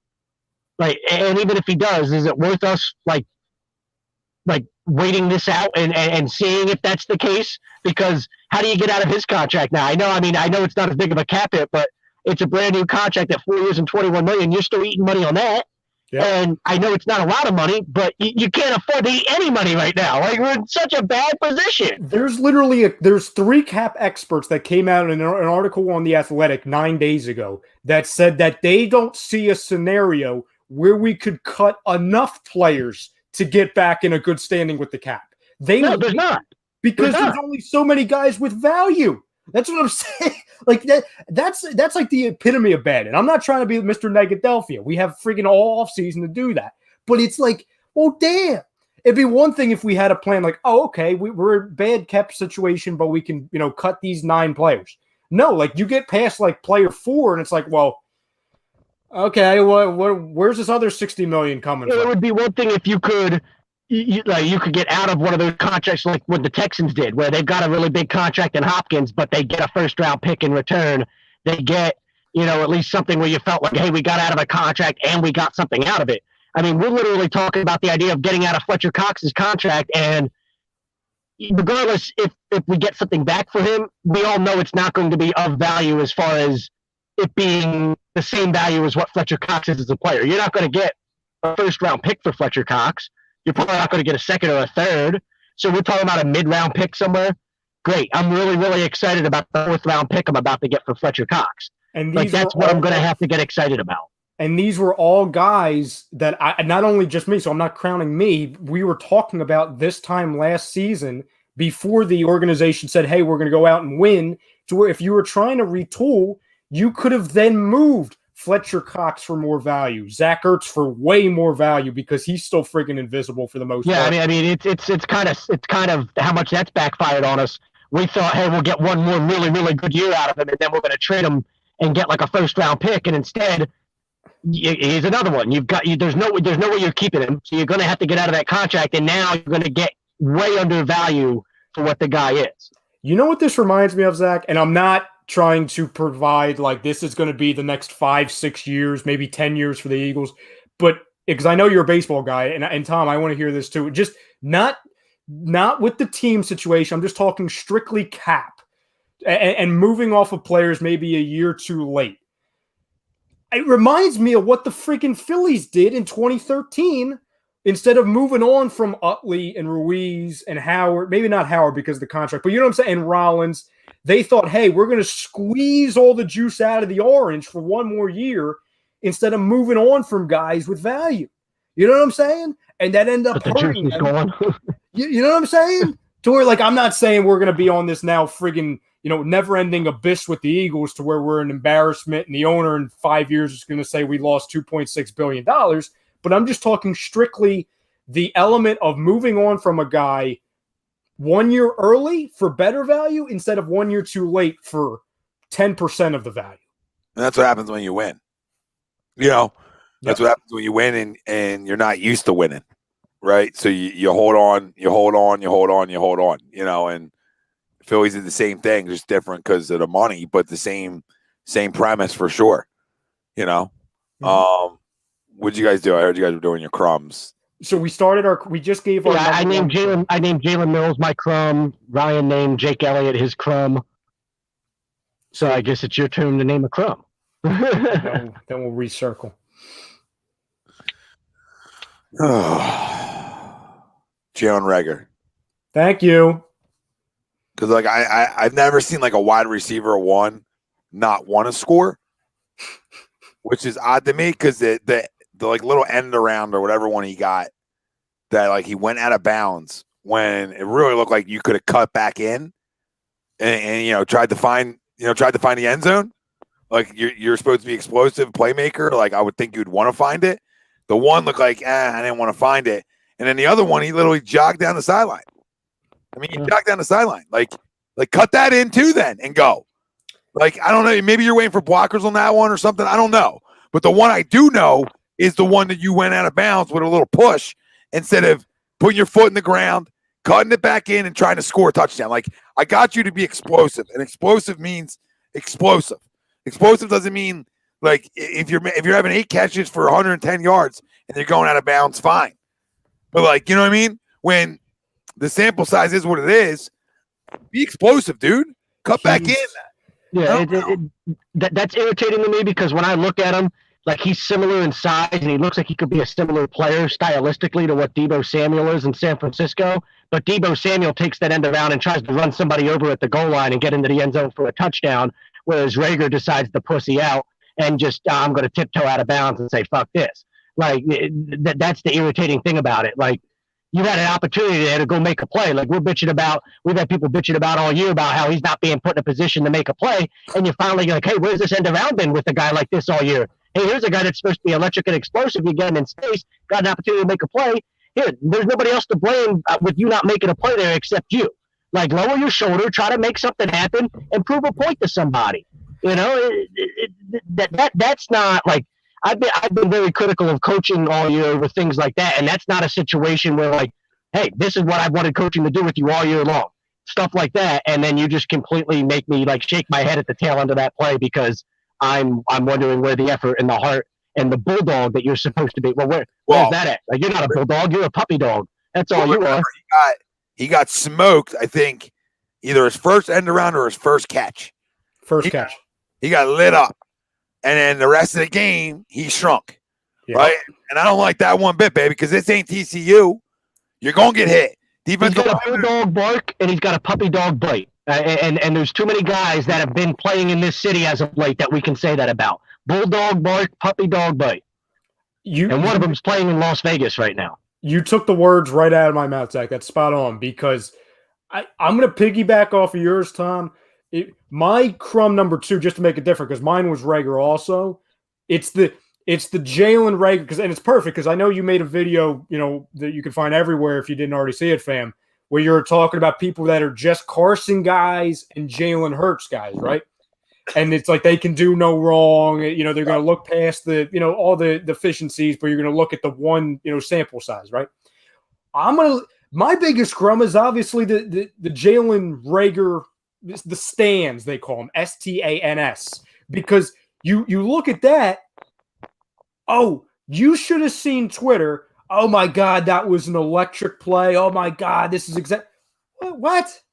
What was electric about it? He put his head down and he went down to the sideline. Instead of making a play, he never looked like he was trying to make a break for the end zone, ever. I don't care. And people are like, oh, there are people coming towards him. Yeah, that's what defenses do. They run towards you when you have the ball. Like, sorry, I don't know if they did that. Like, I don't know if they did that at TCU, but like the purpose of defense is to stop you from running forward. So sometimes you have to break a tackle or actually look like you tried to break a tackle. Zach, you're spot on. He does look like a guy that wants to run past everybody. Is he fuzzy on your end? And then once he's got to get hit, he wants nothing to do with it. And you're not going to run past everybody at this level. It was easier to run past people at TCU. Yeah, exactly. And Don says, hold on, Jalen Reagor has stand. Yeah, he does. He definitely does. It's just, man, as much as this guy talks, and I'm not saying it's not a shut up and dribble, it's nothing like that, but as much as this guy wants to talk about how he's been disrespected by the fans and all of his haters, dude, once again, when you're a first-round pick, we expect something from you. And earlier in the chat, I saw like 9 times, oh, well, you guys got to give him time.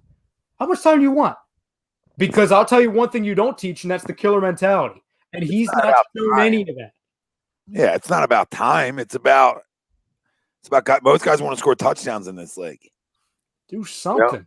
Most guys when they get around the edge, they want to score. I mean, at least that's what I thought. So it's like when you do get the ball in your hands, I need to see more explosiveness. But I mean, I'm willing to give time in terms of time because we don't have a choice. You know what I mean? And hope he can be a playmaker, and hope he can get better. But I don't like when you get hit a little hard. You check out for the rest of Sunday in terms of contact. Because I see him running routes half-assed. You know what I mean? I'm seeing some of that stuff too. And it's like, well, that'll dictate your energy and effort. And if you're not bringing that every down, then I don't know what drives you, bro. You know what I'm saying? Like this isn't a league where you can take plays off. Nope. And to me, he looks like a guy who's taking plays off sometimes. He looks like a guy who his face just looks salty. It's like he reads in between possessions, like who doesn't like him. Yep. You know what I mean? Like, this guy said this about me again. Just seems like he just worries about all the rest of the stuff instead of worrying about on the football field. I think he thinks he's one of these guys that has a chip on his shoulder, but that's not a chip on your shoulder. That's not what that is. You know what I'm saying? That's like, somebody who's expecting all of these, high possessions when you haven't earned anything in this league. Like, good for you, dude. You were picked way too early. That's fine. But you're not disrespected when people say that Claypool and Jefferson and Judy and probably Lamb are better than you. That's real. That's watching football. That's using your eyes. Nobody's disrespecting you. We are seeing what you have done or mostly have not done. And we are saying, well, damn, look at all these other guys that were available to us when you were picked. Where are you? I understand you got hurt, but that's also why a lot of people didn't like the pick, because once again, you have the build and the format of somebody who's always going to be, instead of a number one receiver who he could have had in the palm of our hands multiple different times, you look like the guy that's going to be an undersized, underdeveloped, non-aggressive, gadget third, maybe fourth receiver on a good team. That's what he is right now. And if next year he comes out and he's stronger and faster, then great. I'll eat crow. But there's some things that you can see early with players and some things that you just say, well, damn, that guy doesn't have it. And you know where I stand on that. Yeah, and it's nothing that he can't get, it's nothing like he can't get better or anything. And I understand what Andrew's saying. The guy was banged up and blah, blah, blah, blah, blah, and et cetera. But I don't know, bro. You get banged up in this league, man. You get banged up in this league. So you're going to avoid contact at all costs because you got injured? Certain guys line up against the guy, across from them, and hey, I want to kick this guy's ass. Like every play, that's their goal. This guy's lined up across from me. I'm kicking his ass on this play. Certain guys don't. Justin Jefferson, every single play, it seems like this year, it's whoever's across from him. His goal is I'm going to kick this guy's ass on this play. Jalen Reagor, I don't know what his goal is, but he's been getting his ass kicked most of the time on every single play by the guy lining up across from him. And that's not something that you teach. Like that is not, you can't coach that out of somebody. That's a mentality thing. You either want to kick that guy's ass across from you or you don't. And it's really that simple. And I don't see a guy that wants to kick the guy's ass that's lined up against him. He doesn't want to take that guy to school and make an example out of him and make it clear, hey, you can't cover me today, right?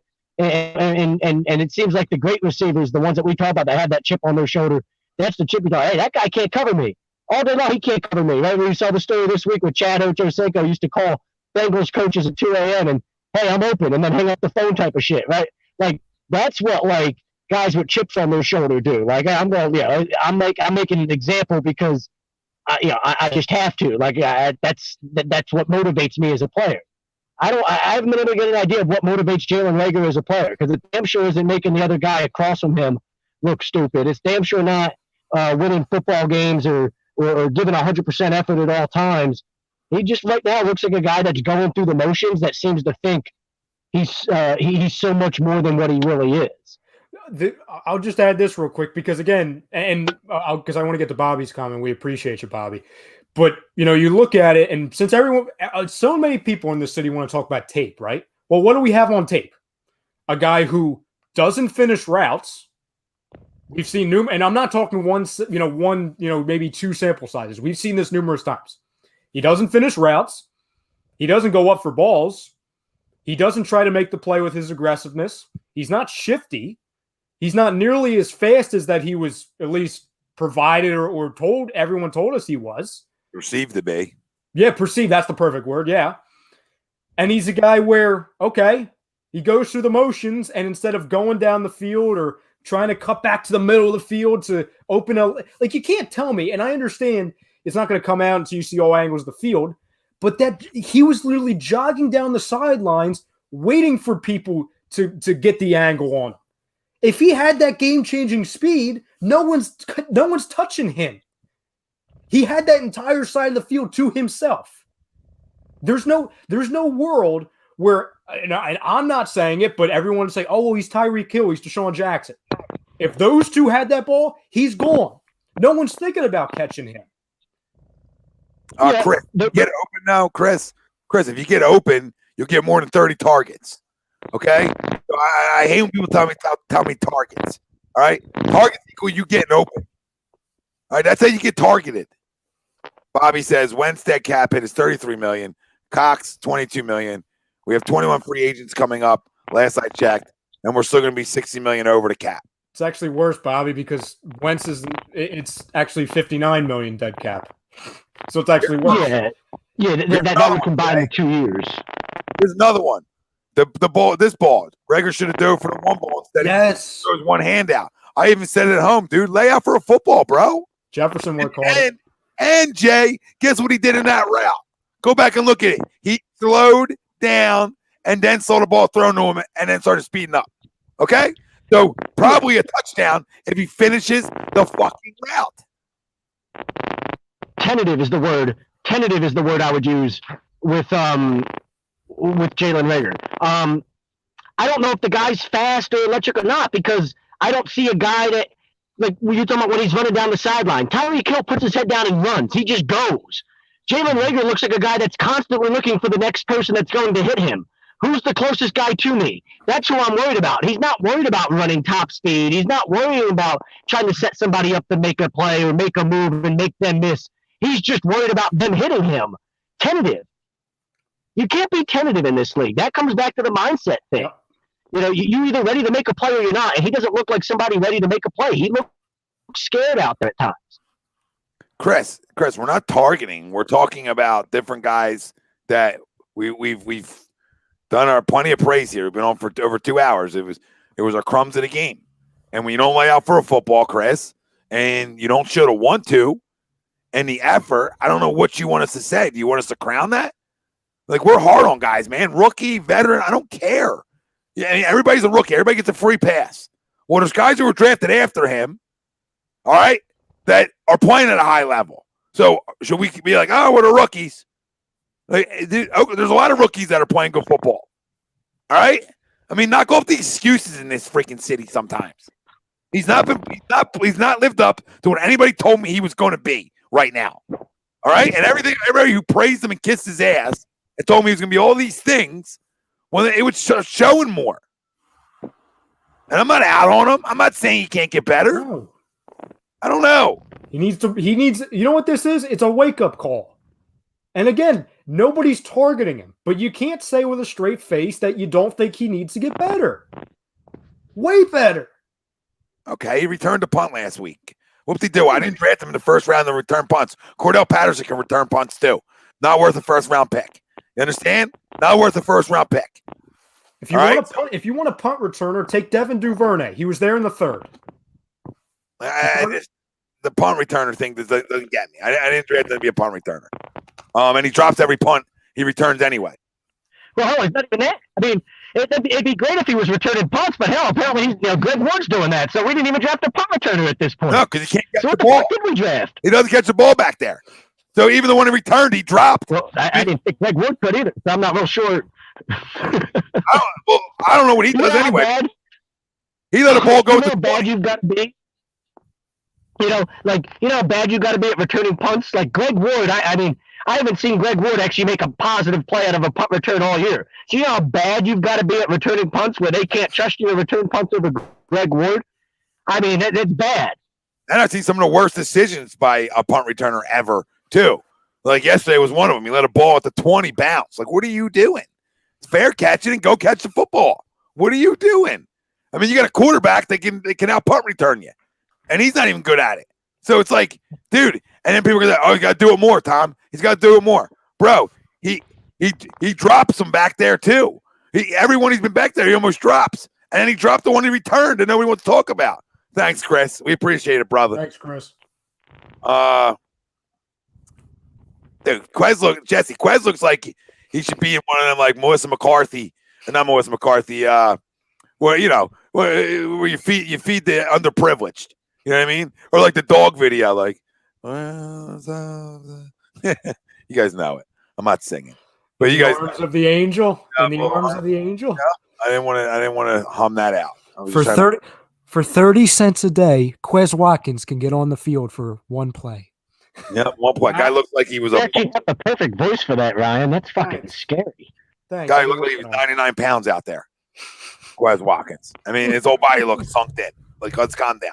And that's a problem, Jesse. You know what I'm saying? Listen, he played at Southern Miss. I don't even know if they have a weight room. You know what's funny though? Sorry, Don. You know what's funny?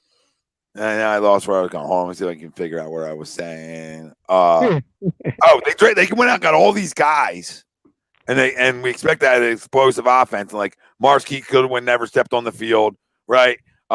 D-Jax was on the field for a half a second. Yeah, like all this explosiveness, like this was never here either. It's been like a season of lies, you know. Yeah.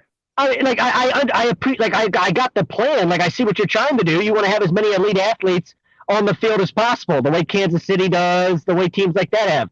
The problem is those guys actually have to be like explosive athletes. They can't just be wannabe explosive athletes. We look like we got a bunch of wannabes out there.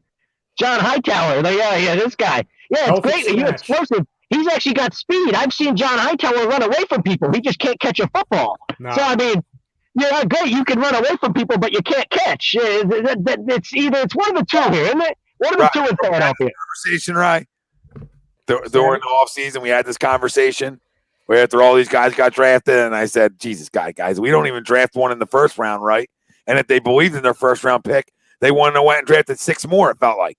So, you know what I mean? Believed in the guy you were drafting, you went and drafted 2 more. Well, we could have drafted 7 wide receivers, and they probably in my opinion, we didn't have any wide receivers on the roster last year that were worth making the roster this year. So the problem is you didn't draft the right people. I didn't have a problem with all the wide receivers we drafted, but hell, how do you draft 4 of them and none of them look like they're any good?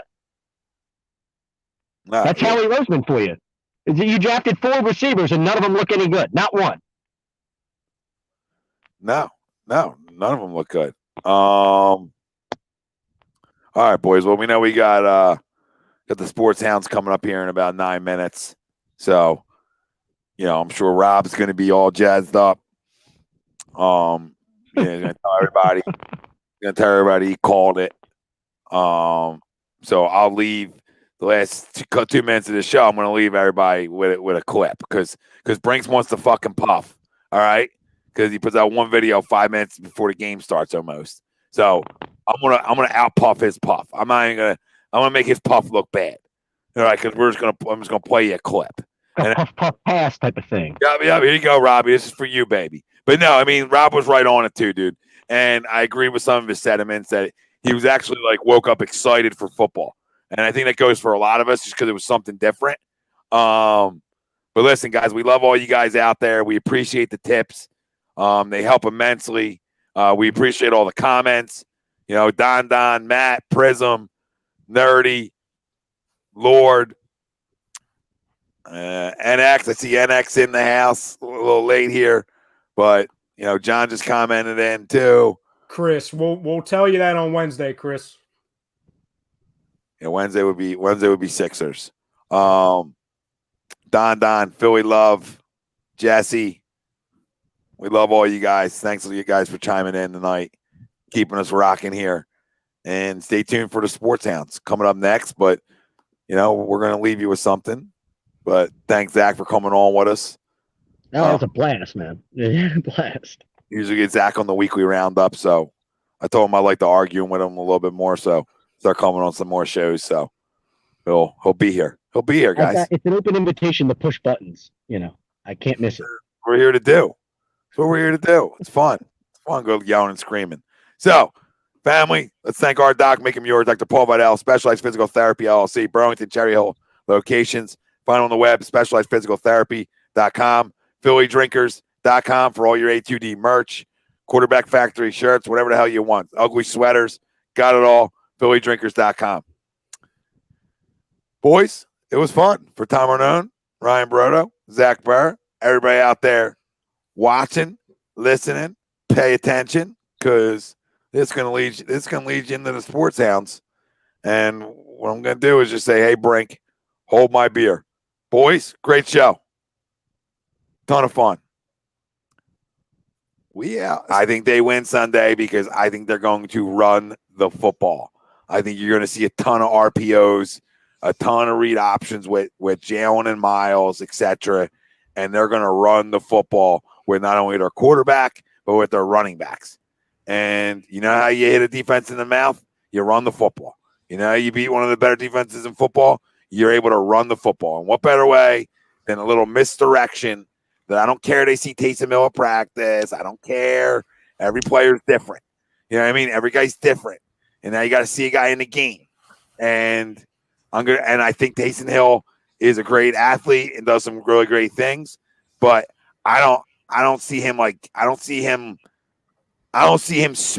spinning all over us. Make sense? Like, I don't see a spin party from Taysom Hill. I'm sorry, I just don't. Could he run all over us? Sure. But do I see him spin the rock all over us? No. So, if we key in on slowing him down and Kamara, then I think we have a chance to stay in this game. And not because it's like a homer pick. I want them to lose. You know what I mean? I just know how this city operates. And guess what's happened? Guess what will happen, too? We have a quarterback controversy, air quote. And what way to make that even better than beating a defense and a team like this with Jalen Hurts? What would be more Philly than winning this game? There isn't much. Now, am I putting my reputation on it? No. You know what I mean? I'm just saying I think this is the type of game they come out and they win. They get a spark. You know why? Because what helps out when you're this bad, what helps out your offensive line and your skill position players? A quarterback that is willing to run around, right? Is willing to run around and make plays. That's how you stay in a game. Because things break down in the secondary. Like Bruce Arians said on a Tampa station this past week. Like, we can't cover guys for more than like X amount, like three and a half seconds. Like three and a half seconds. Like, after you get past that, we can't cover guys. After you get past that, we can't cover guys. So you guys got to get home. So talking about his front. You got to get home. You know what I mean? And the one decent thing about Jalen Hurts right now is fresher legs, right? And a guy probably more willing to run around because he hasn't had his head kicked in all year. You know what I mean? So guys, like, he's naive to it. So he'll run around, and I bet you make some plays. And guess what happens? You make some plays, you extend drives, right? And then now you're in a football game. It's the NFL, guys. You know what I mean? It's the NFL. It's a week to fucking week league. The league's crazy. There it is. Thanks for joining us, fam. Don Dove. I don't know Don Dove. I also being good. I mean, what did he really do that was that good? He ran around. He extended some plays. He had a good, nice little first career NFL start. It was nothing overly special. Like I said to everybody that's listening, I got to see him throw the football from inside the pocket because that's how you win in this. Like, you're not going to win by not throwing the ball inside the pocket a little bit. So we thank you guys all for joining us. Stay tuned. The Sports Hounds coming up right here on A2D Radio. at 7:30. Rob and Brad, go soak it in. Enjoy some Monday Night Football. We out.